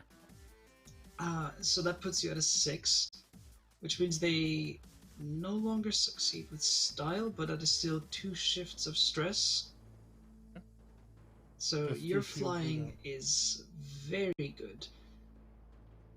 Does that take my the shield fact that down you're by 2 or by 1? By 2.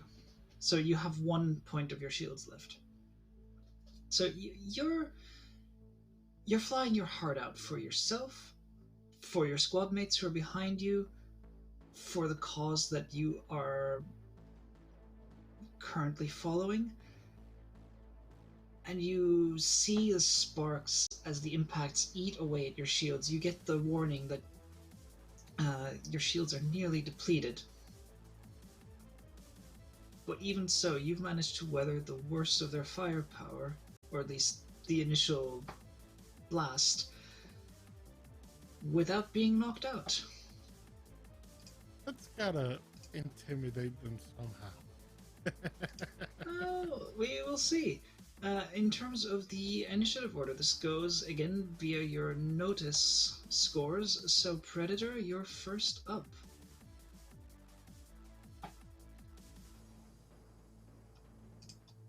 I'm muted.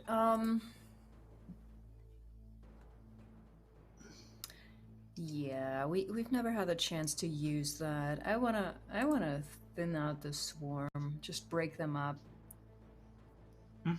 So destroy the that's- formation a little bit. Okay. So I will say one of the aspects I put on them is as a swarm, essentially they don't have individual stats, they just have certain aspects. So, for example, in this one, I've given them 3 particular aspects. One is mass fire tactics, one is cohesive unit, and the other one is got each other's backs. So, you need to make an overcome action using, in this case, gunnery, if you're going to thin them out. And since this is your first offensive roll, you can in fact invoke the spaghetti formation. Yeah. Are we still calling it that?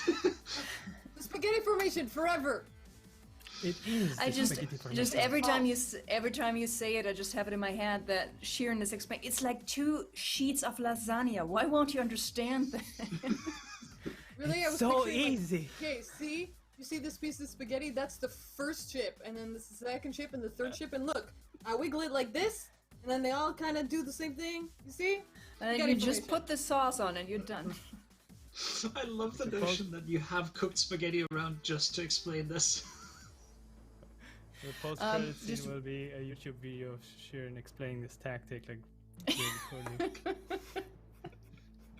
funny. Diane, just very quickly, because I just realized, I think I should check in to make sure I understand thin out the swarm, what it does correctly. Like it's meant to break their formation, but you just asked me, that's what I thought, but you just asked me to roll for gunnery. Yeah, thin out the swarm is thin out the swarm, as in you remove some of them. Shoot some down. Okay, Yeah. cool. We can do that. Yeah, as well. it's combat. It is straight up combat. It's basically just Yeah. I'm just gonna roll for now and see how well it goes, and then I might invoke the mighty spaghetti. yeah, absolutely. Mighty spaghetti. Okay, I they think are I going would to like to defend- Well, let's I see. would like to. Okay. You go ahead.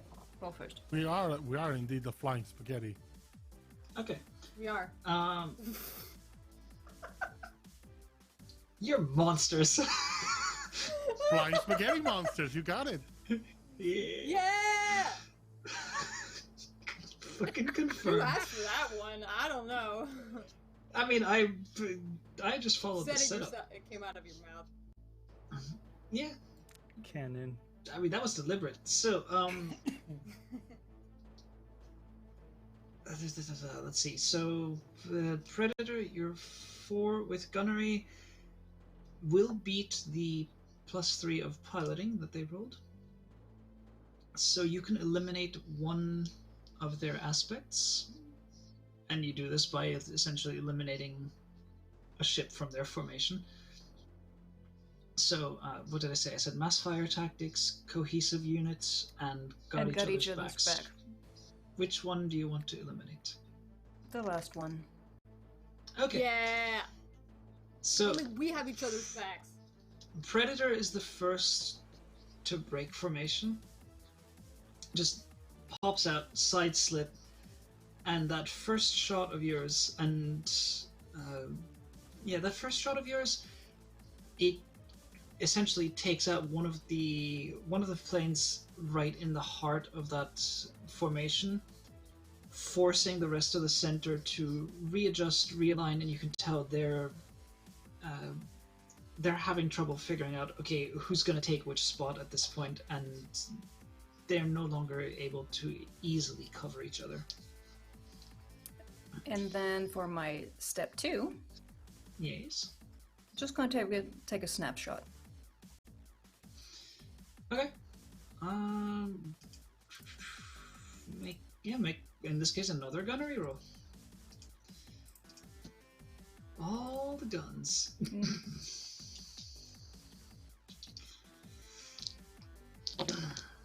Oh.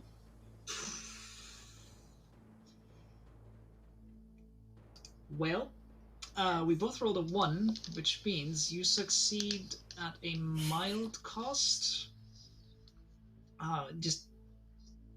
It doesn't even have to be something necessarily that gets a major effect, but just what's a mild cost that you would take?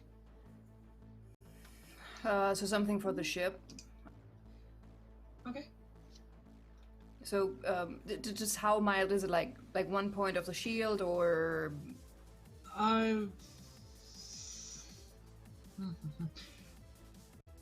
Yeah, you know what? I'll accept 1 point of shields in return for your making this hit.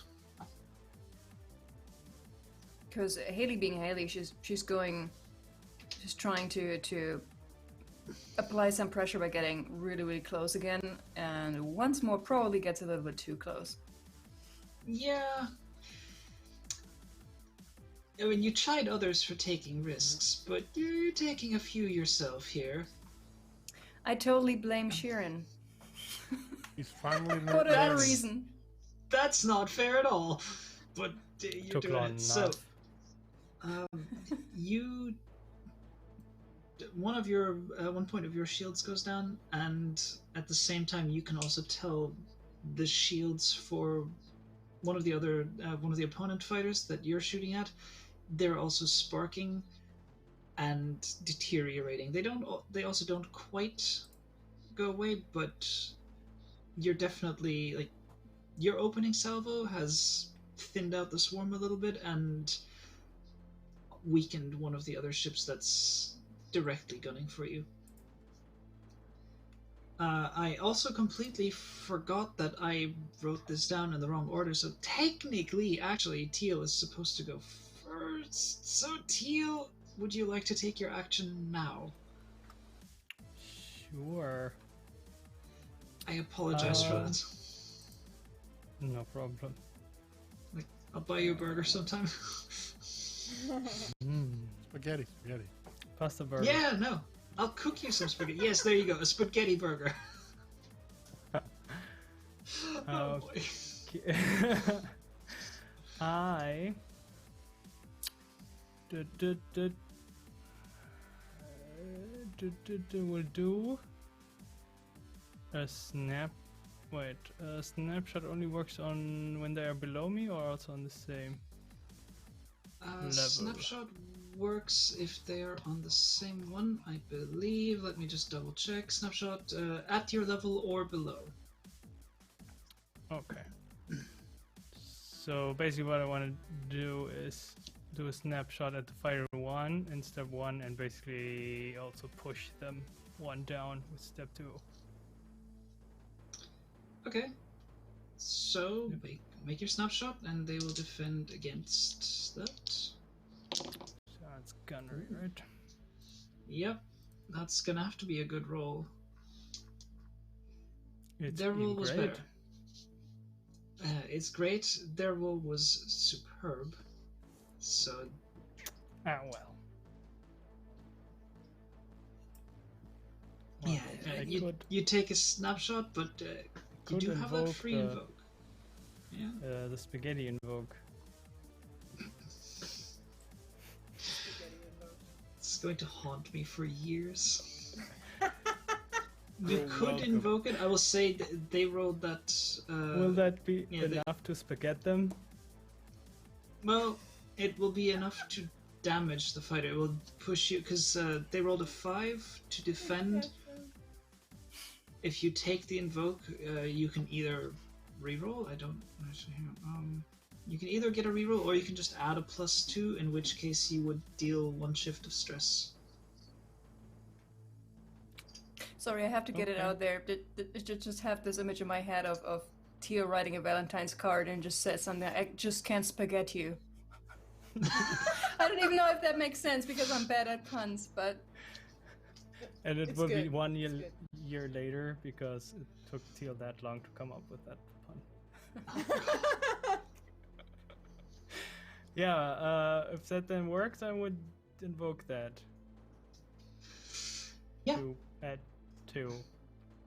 So you pop out to the other side of this formation of yours, and they react almost immediately, this opponent fighter, but not quick enough that some of what you're firing doesn't catch. The minigun that forms the actual gun section of this fighter, it just spins up immediately, and a hail of bullets flies out, several of them peppering the shield and causing it a bit of stress.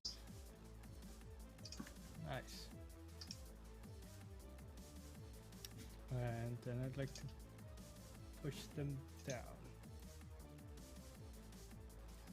Yep. What? In which roll is case, that again? which that's an overcome using a pilot. Yes. My best skill. Oh, come on.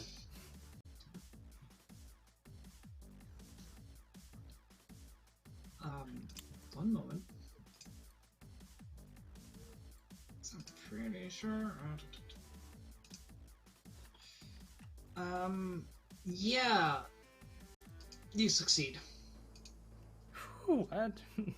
I mean, You do in fact, because this was an abysmal roll on my part, you in fact have 2 shifts of success, so you can push this one all the way down to +4. Whoa. Yeah. Nice. Alright, and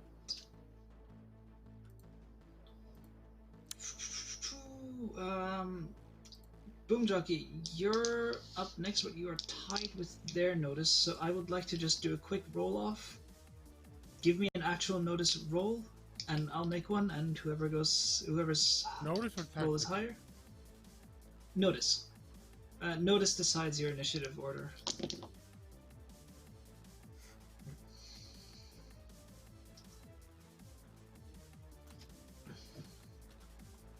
My glass is empty. How am I gonna hydrate? Oh yeah, there we go.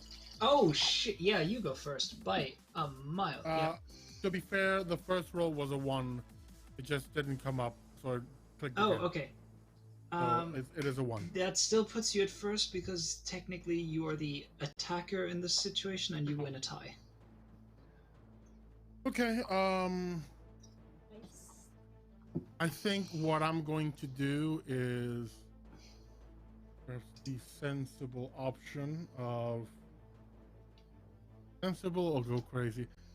With a desperate attack, can I attack any of them up there, or is there a limit in range? Desperate attack can put you at, I think, up to 2. What is it? You can climb up to 2 slots on the maneuver chart.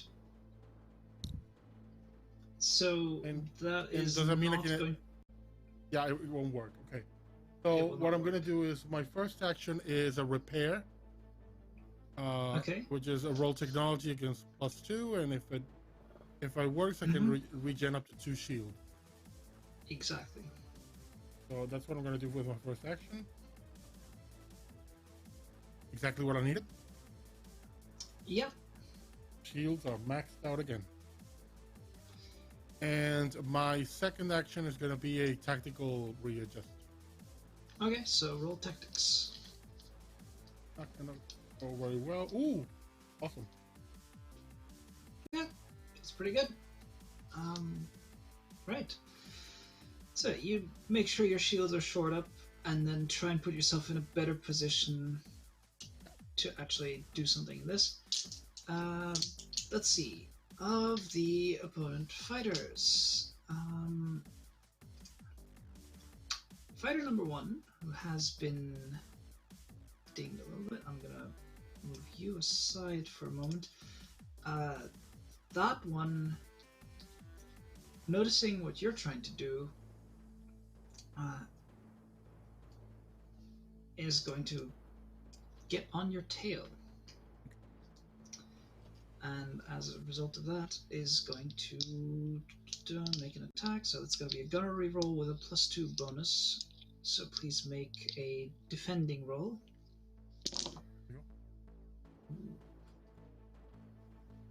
Okay.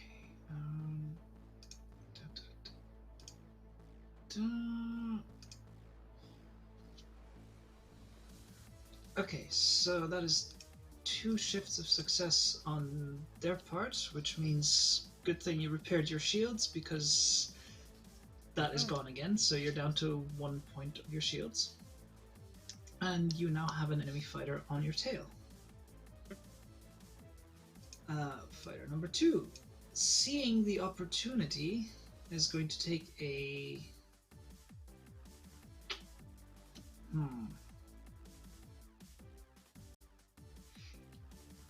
is in fact actually going to do something different. That one is going to make a desperate attack against Starfox.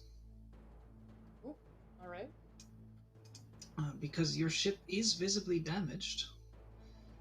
So that's going to move up a notch, and...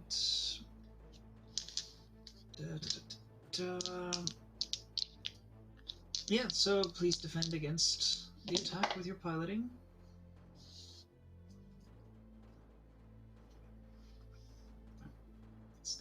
Okay. Yeah, that's a success with style for the fighter attacking you. You must have rolled really well. Oh yeah. I actually didn't get a single minus on that roll. Oh, weirdly dang. enough. Yeah, it happens. It happens. It's a thing. But yeah, it's a... Had anything you can use?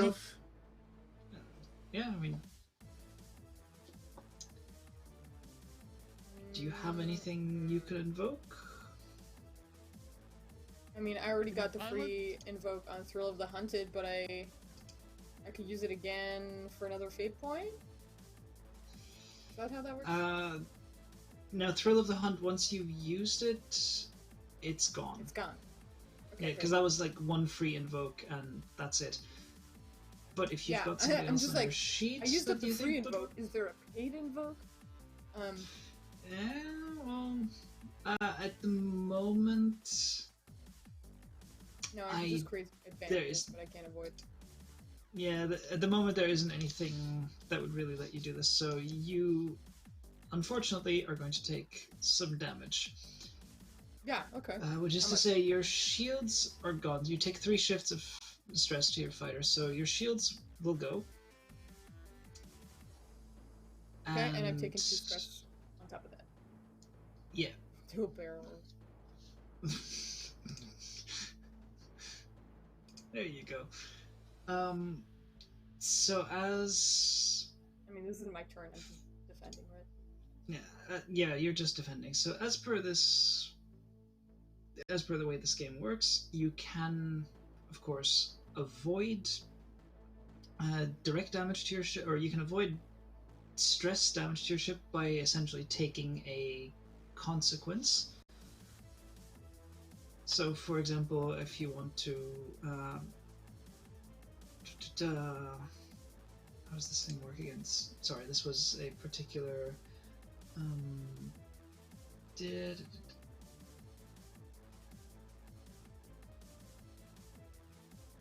damage... where was it? God, because there was a specific... I'm sorry. It was in the... Where the...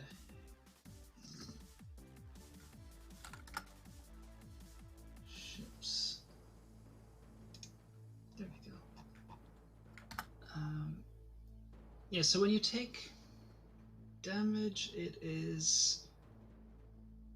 You roll one of the dice. I'm so sorry, I really...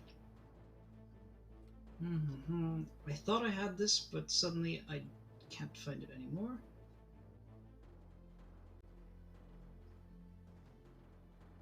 There we go. Why am I doing this?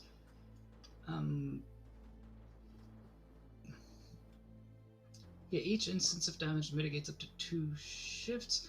So roll a single fate die. If you want to have your fighter take damage to mitigate the stress, you roll a single fate die, and then depending on the result, that determines whether it's computer systems, propulsion, or critical. I'll just take the damage. Alright, so note down 2 shifts of stress on your fighter damage. Yep. I'm at 3 out of 6.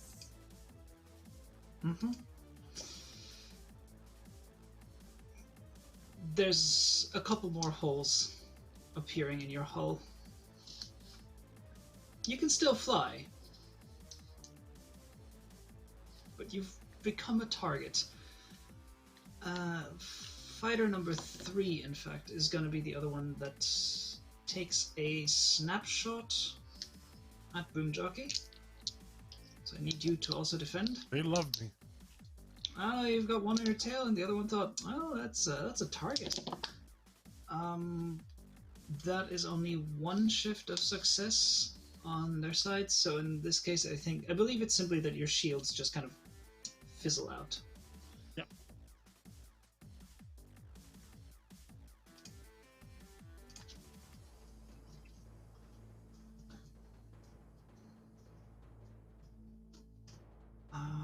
Yeah. And that's the end of that turn. So everyone who has not taken the tactical refocus, your maneuver... Oh wait, no, hang on. This one also still gets... You haven't gone yet, and this one hasn't taken a second action, which is going to be creating an advantage. This one is going to try to...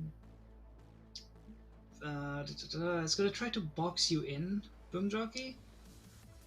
Okay. So in this case, it's basically trying to make sure that you cannot escape their sights. If it's successful, they'll get an invoke to basically give you a penalty to defensive or evasive movement. Okay. Alright. Of mine?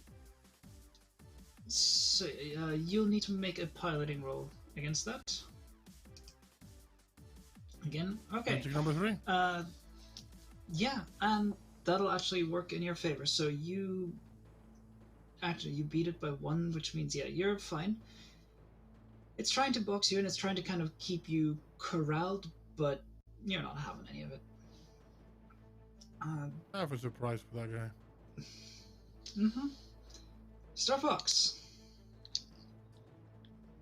For my first action, I'm gonna create an advantage and do some fancy flying to try to get people off my tail. So that's gonna be an advantage to my versus piloting roll if I get attacked next turn.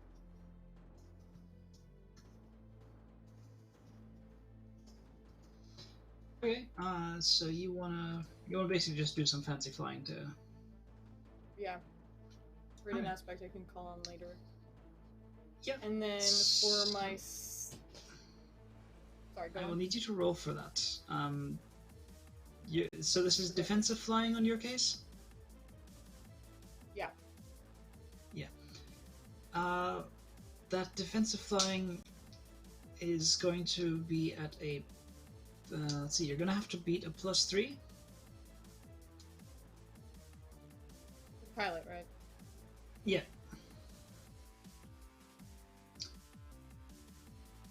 Wow. Yeah. Your I'm a defensive very flying, fancy flyer. You're so fancy, in fact, that you know what? Give yourself the aspect, fancy flyer. You get 2 free invokes of that one because you succeeded with quite the style there.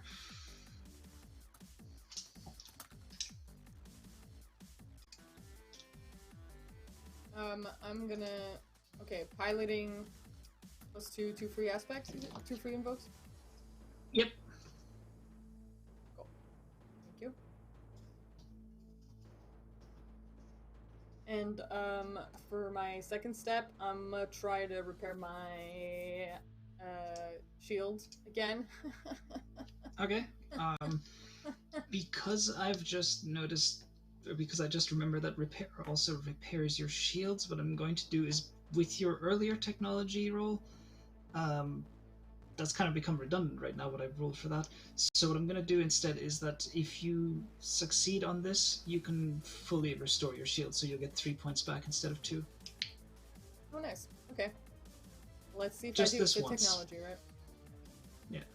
Yeah, and for the rest of the time, I'll go back to +2. Yeah. Which is what the actual... That's on me for, well, you know, it's only so much I can remember. Oh! I was flying so well that I could not focus on what I was Grease doing monkey? with the shields. Maybe? Yeah, I was gonna say, if you want to spend a fate point to invoke Grease Monkey again... Alright, let's do it. Yeah, Reroll. so that'll... You can either reroll, or you can... With Just +2, give yourself I'm a gonna straight up. reroll. That was 3 negatives. +2 is all you need There to we go. succeed. It's fine. Yeah, you took the risk, and it paid off. Yeah, so your shields are restored. Nice. Lucky you. And now, anyone who did not do a tactical refocus will degrade by 1. Does that include the person on my tail? Or That because it's on I my need to tail, just- it remains there? That is something I just was about to double check on that.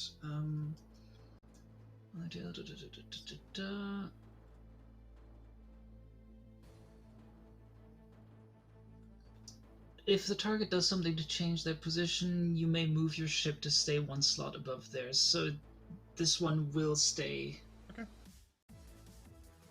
That's perfect.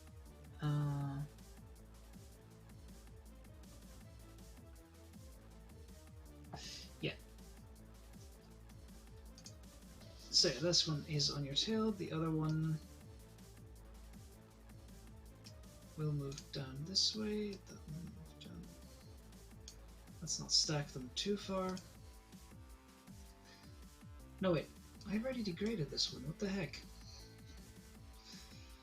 Let's not give myself more disadvantages than I already have with these dice! No, that's okay. You can do it. To start off the round, it will be the Swarm again. The Swarm are going to use their cohesive unit aspect. Or rather, are going to basically place that on the field. So these 3 fighters who are directly engaged with you, they can invoke cohesive unit if they need to on certain rolls. And the Swarm is also going to...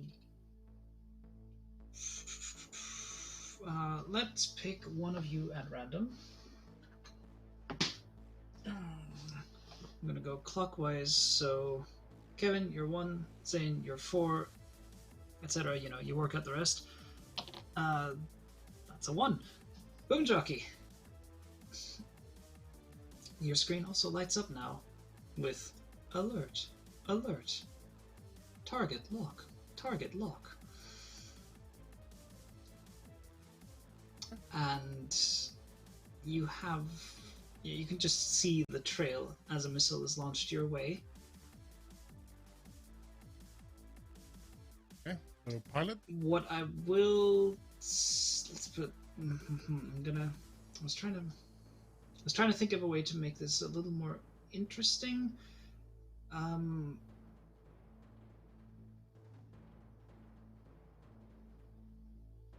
Nah, you can just straight up defend with a piloting roll if you wish. Okay.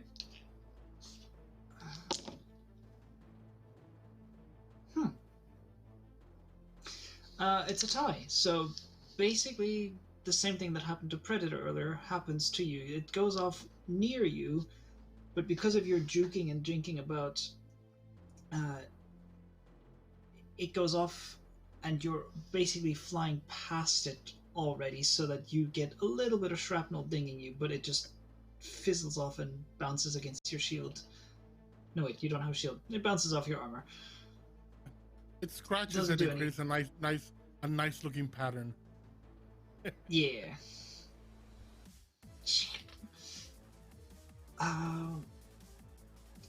So then to start off this round, which will be the last round we do before we take a break tonight, or before we break for tonight, Teal, you are up.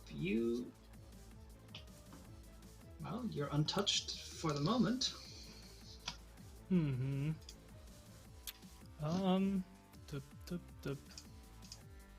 Then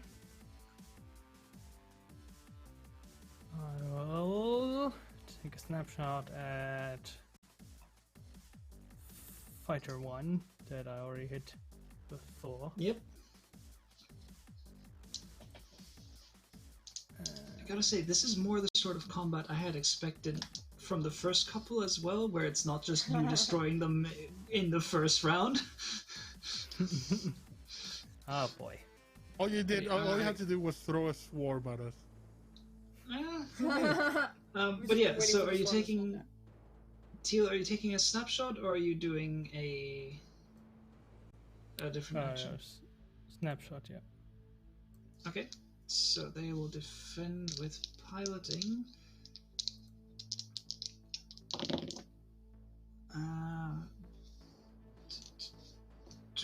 So yeah, okay, so they rolled a +5. Yep. They do manage to dodge you. That fighter is... I'm gonna say this is by virtue of the fact that this fighter is trying to stay very much on the tail of Boomjockey, who is doing some ridiculous maneuvers, and this one's trying to follow, which, weirdly enough, helps it evade your shot. Plus, you don't want to hit Boomjockey. Nope. Alright, so that fighter is on Boomjockey's tail. Yeah. Alright. Not for long. Don't worry. Not for long? Well, Not for long. as I will then create an advantage. As I try to shoot, but see, I can't shoot much without risking hitting Boomjockey. I will try to distract him enough with like suppressive fire to give Boomjockey an advantage, to make it easier to lose. Okay. I'm going to ask you to make another gunnery roll in this case, since you said with suppressive fire. Okay.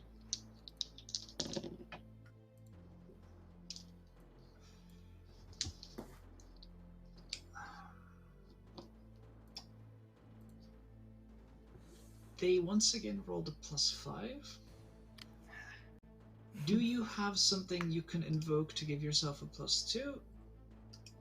In which case, as a tie, you will succeed. I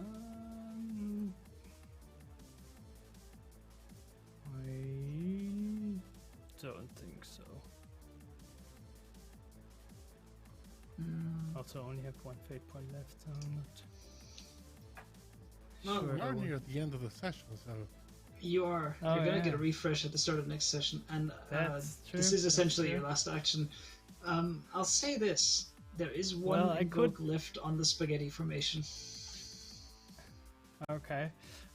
and I will count this as an Well- offensive action. Yeah, I would have said maybe otherwise I could project my experience from fist fights to getting Wouldn't quite- attention without hurting someone too much. But I could also just invoke the thing. What's it called? Spaghetti formation again. All right. In which case, you manage to create an advantage, which we're going to call suppressive fire. gives them a I will penalty say on- that, yeah, you can invoke that for a penalty on attacks made against Boomjockey. Which you're gonna need. Alright, so that one has suppressive fire. Predator.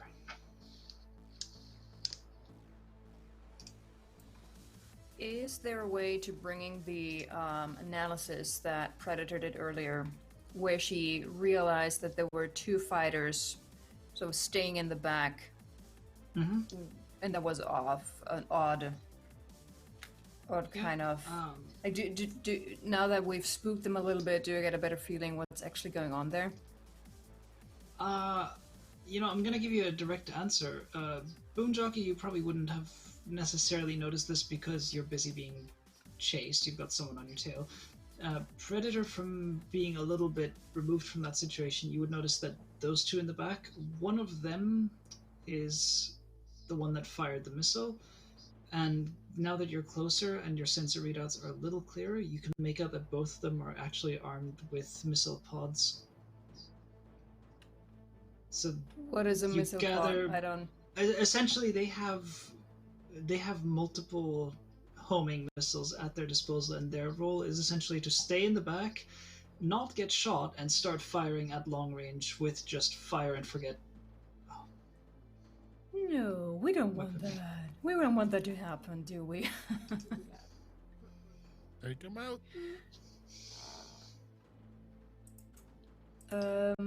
Yeah, she's gonna get. She's gonna try and get on the tail of one of them. Okay, hang on. I'm just gonna. I hadn't put these into the maneuver chart, but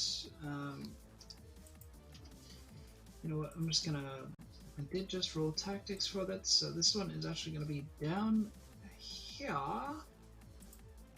I'll put it down below you, so you can just pop yourself right below the dark shape down there.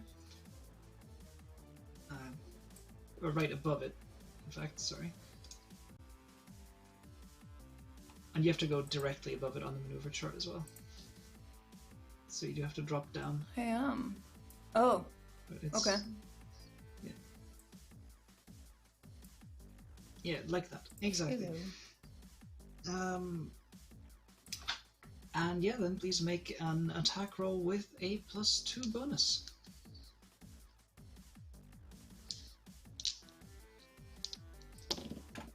Ooh, that's not the best defense. Oh, I didn't add the bonus. Okay, should I but just it puts you roll, at a 6, which so +2 bonus puts you at a 6, which against a defense roll of a 3 does mean a success with style. Blow up the missiles. Well, their shields are instantly down. You don't manage to get through to damaging the ship, but the shields are gone, and one of the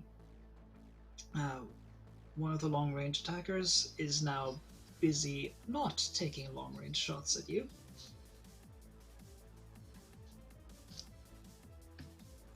That is your full action, so at that point it's Boomjockey's turn. I'm going to use my stunned Pukachev's Cobra, which allows me to get on the tail of someone on my tail. And So switch ridiculous. spots with them. Yeah. Alright, so you basically pull a maneuver where Go over here and you rocket forward, go over here. hit reverse thrust as soon as you can, flip yourself end over end, and you fly underneath them as they pass over you, and then flip yourself back around, coming up behind them. And now I also have one shot, one kill. They're my target first time in this encounter, plus the bonus from on the tail. I'm rolling gunnery against them with a +4. Yep, you are. Now that's what I'm talking about. Let's see how this one goes. And I am ready with a cool aspect to call on this one if I need it. I mean, stack the shit out of that. It's a good defense roll, I'll say that much. Yeah. It's not that good. I am going to call the aspect of this thing being a variable fighter to aid in the maneuver, and give me a +2 and push this shit to 9. I'll allow it. I will. I want them gone. I You. would like to succeed with style. Get out of my sky. That's a line. Yeah. So the defense roll was a 6. If you push it to a +9, that is enough to instantly remove the shields and deal a point of stress to the fighter. It is not enough to instantly remove them, but suddenly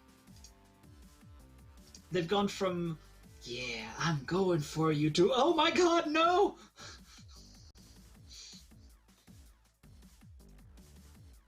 I sympathize with that pilot. Suddenly having no shields is very frustrating. It sucks, doesn't it? That is my turn because I also it forgot essentially because is the on the tail action, so I can't do more. exactly. I will say both you and Predator actually succeeded with style on your attacks, so you can. I will say that you can either deal an extra point of stress, or you can give yourselves a boost if you want. I'm gonna give myself a boost on attacks against this guy, and it's literally get out of my sky. I'll take it. Frustration leads you to violence. Yeah, I'm gonna go with the boost. I'm gonna go with the boost for myself too, because Haley's just gonna stay on the ass of that one until it's gone. What's the name for the boost? Thank I that almost boost. said ankle biter, but he's not a dog.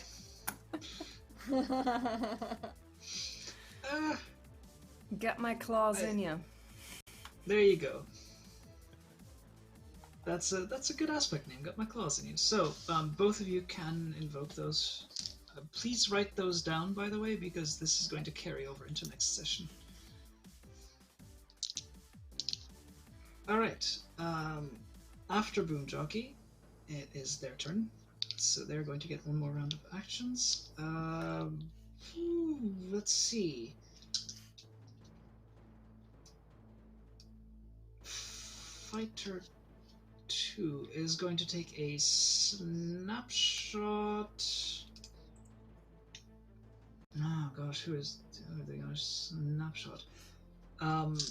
It's very frustrating, Starfox, that you keep not being shot down, so they're going to try to shoot you down again. And in this case, okay, that's not a bad roll. Going to call on the cohesive unit to essentially slip into a formation and then slide out of it when you least expect it. Almost like doing a reverse of what you tried. Just kind of slip in and then slide out and pop out to take a shot at you to give themselves a +2 on that roll, which will mean that the attack roll against you is at a +5. So please roll your piloting to defend.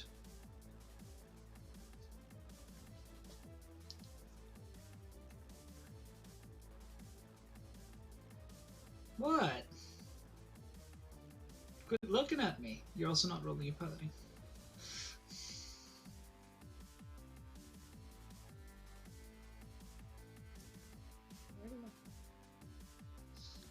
Don't tell me you've lost your piloting. I have not. Okay. My piloting is Go superb. away. Alright. In which case, well, basically it's a tie. So in this case, that means more or less nothing happens.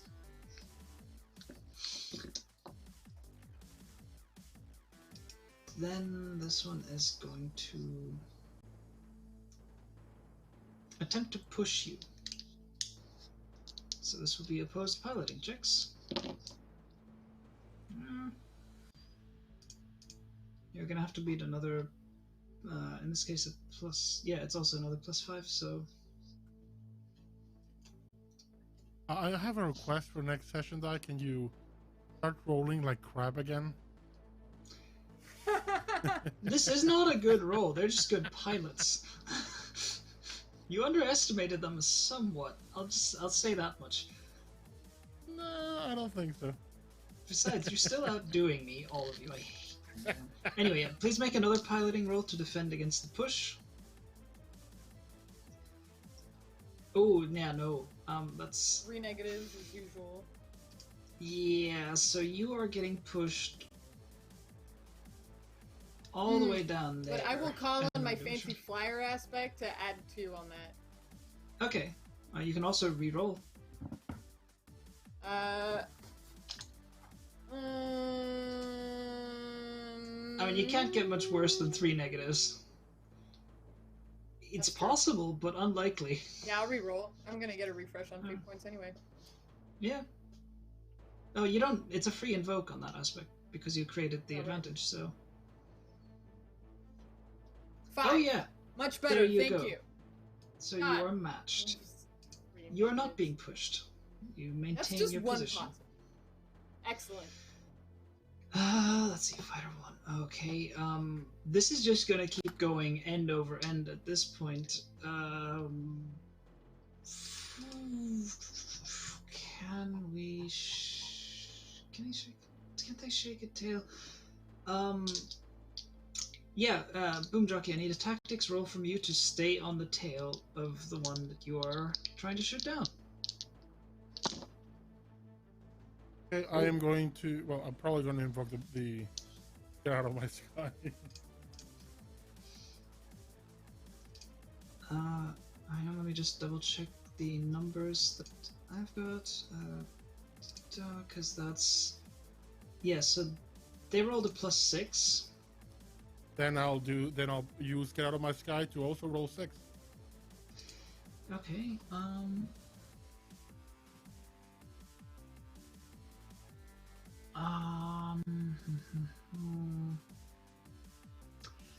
so you're still on their tail, but they're gonna gain a boost because their flying has become very defensive and very erratic.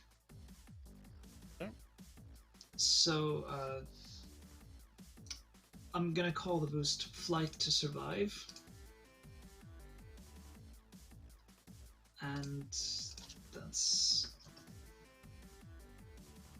a defensive boost to them. Fighter 3 is gonna take another snapshot at you, Boomjockey. That's not so great. That's a gunnery roll of +2, so does not succeed. And the other... I barrel roll along the way, pull out the mech hands and flip them.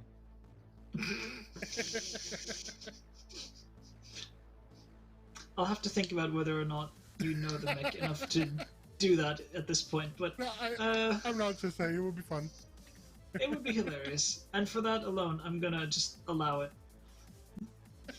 The one that you're chasing, Haley, is also going to try and break. So please also make a tactics roll to see if you stay on the tail. Ooh, that's a good roll. Yeah, so they got a +6. Ooh, I might get to use my my stun for the first time. Hard to shake. So what do I roll again? Is it just Tactics. Tactics. Oh, sorry. Whoop. There we go. Yes, I would like to. But I think we never finished talking about what that actually looks like, Diane. So I have. Well, you know, it's.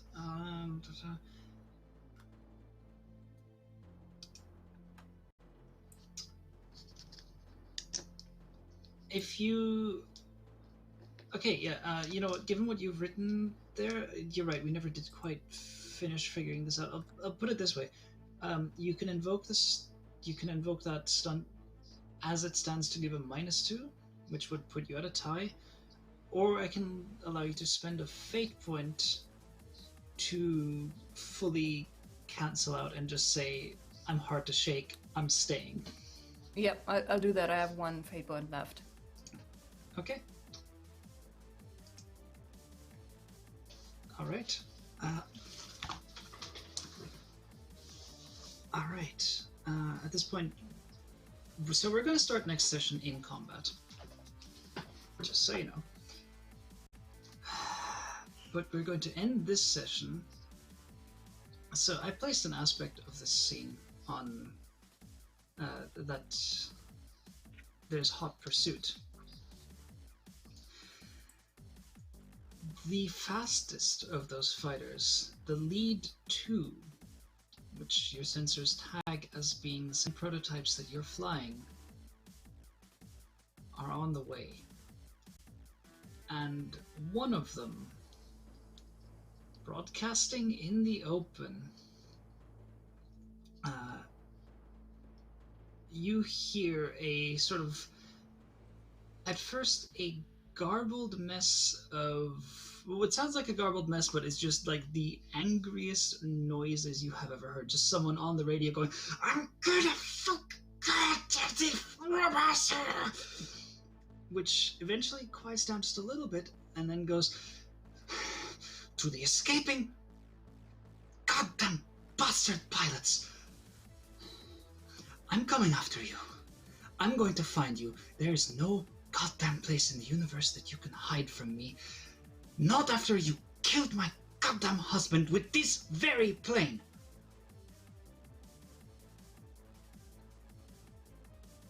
And that is where we're going to end the session today. What? You have an angry widow after you. Yeah, I sure do. Whoops. Yeah. And She's gonna. She just Inigo Montoya does. Yeah, pretty much. He killed my husband. Prepare to die. Yeah, basically. Sucks when the widow is an ace pilot. Oops. Well, make sure to reunite the happy couple. Oh. Ooh, You know that's what? dark. I went there. Yeah, all right. I'm gonna ask. Let's do quick outros. We went over. I shouldn't have gone over. I have work in the morning. Gah! Anyway, yeah, let's do quick outros, everyone. So I'm just gonna do the same order that we did intros, just for the sake of ease. So Zane. Hello, I'm Zane. You can find me as Sword and Quill on Twitch. I stream all sorts of everything and occasionally also TTRPG. That's it, I think. Okay. Zane does more than that. Just go follow. Go follow on Twitter as well. We've all got our Twitter handles here on the overlay. So go follow all of us. We're fantastic people. Duh. Yeah. Petra. Hey everyone, I'm Petra. You can find my games on, let me see if I can try to remember that, petrav.itch.io. And as of last weekend, I also have an active Twitch channel, because I've been meaning to do that for over a year now, so starting it slow, because I promised Diane to not overdo it, so I'm just doing some game streams right now. Yeah. And that's at Twitch. Yes?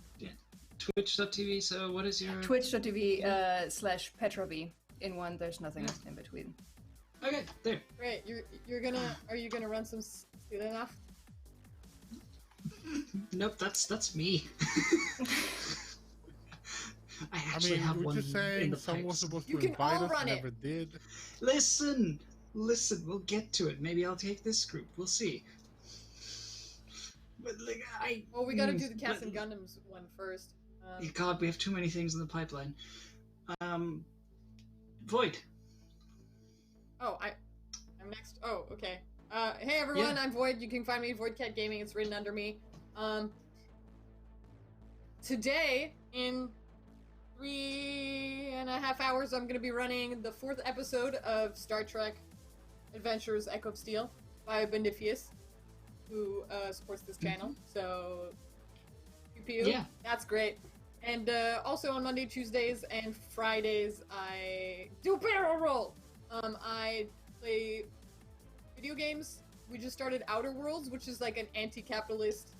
Well, the game is anti-capitalist in that, like, it's a sci-fi where companies run everything, and everything is therefore shitty and terrible, and it's hilarious and amazing, and I love it so much, even though I've only played like 8 hours of it. So Yeah, I know a couple of things about that game which make me really want to play it one day when I can get it. Also, I completely missed it. We had another actual massive donation. Jaded Scientist, thank you so much for that donation earlier in the stream that I completely missed because I was focusing on this. We'll get in touch and see if you like what you want to use that for. You know how to reach us. And Kevin. There's a second widow after us. Hey everybody, I'm Kevin. You can find me everywhere at The Lawful Geek on my channel. I've not played any games recently. Had to take a bit of a break on that because I already do way too much. I pretty much run about 6 different TTRPG games. If you come tomorrow to the channel at 7:30 p.m. EST or just past midnight UK time, you can find our game RP Knots, where every different arc we play in a different world and a different RP system altogether. Right now we're in our home world, which is using the Scion 2nd edition rules from Onyx Path Publishing. All the characters are demigods. Fun times. And on Sundays, I have my D&D campaign. This week you should come check us out, because I can only say this as a hint: there will be combining bikers. I'll let you imagine what combining bikers means. I'm definitely I have several ideas. Think Transformers. You're kind of going in the right direction. Thinking Transformers plus Power Rangers, you know, like how the Power Rangers all stack You're heading in the together right into, like, direction. Yes. Oh no. Oh, that's weird. And that's it from me. perfect. And every Wednesday I'm here, trying not to die as Boomjockey. We'll see how that goes next week. And I am Diane. I am your friendly local GM for, a given definition of friendly. Local. I play games on my own Twitch. I've taken a bit of a break from Twitch for the recent week and a half because I just needed time to recover and adjust to a lot of changes in my life, but I will be back this week, Friday, definitely with Alien Isolation, which remains the one game that scares the pants off of me. Especially because sound alerts happen and people are cruel. And then I play every other Thursday, which means next week we're back with Shadowrun over on Kevin's channel, where he gets to torture me. And other than that, I just... For the record, I had plans to torture you last week, and then one of you decided to bullshit their way into a base, get everything, and completely derail my heist. Yeah, it was. We were planning a heist, and then one person just basically bullshitted their way through the entire thing without any of us needing to do anything. It was, yeah. Go watch the VOD of that one. It's fantastic. It's gonna be up on YouTube tomorrow. All of our faces are really just this. Anyway, and that's it for tonight. Please stick around for the one shot that is coming up. Or, if you've just come by to go check that out, please also just, be aware that it's starting in 40 minutes or so. Good God. Yeah, it is. Wait, hang on. I totally had which game it was, and then I forgot which game it was. Wasn't it a D&D one-shot? Yes, Fat Magic. It is Fat Magic, which is something that I'm completely unfamiliar with, but I'm curious to see what it is. And that is where we will end tonight. We went way over. I'm so sorry, Ian. Please, everyone, give the biggest kudos to Ian, who was running tech for us. Mr. Techman. Yeah, the man on the barrel behind rolls. the screen. And as we end tonight's session, I will give one last thing, because I forgot to do this in the middle of everything else. As we, as the fight goes on, as the battle rages in space, there's a brief moment of quiet on Predator's fighter. As all this is happening, you have a brief moment of focus, and down beside you, from out of the shadows, you see two small glowing orbs, and you just hear a little meow.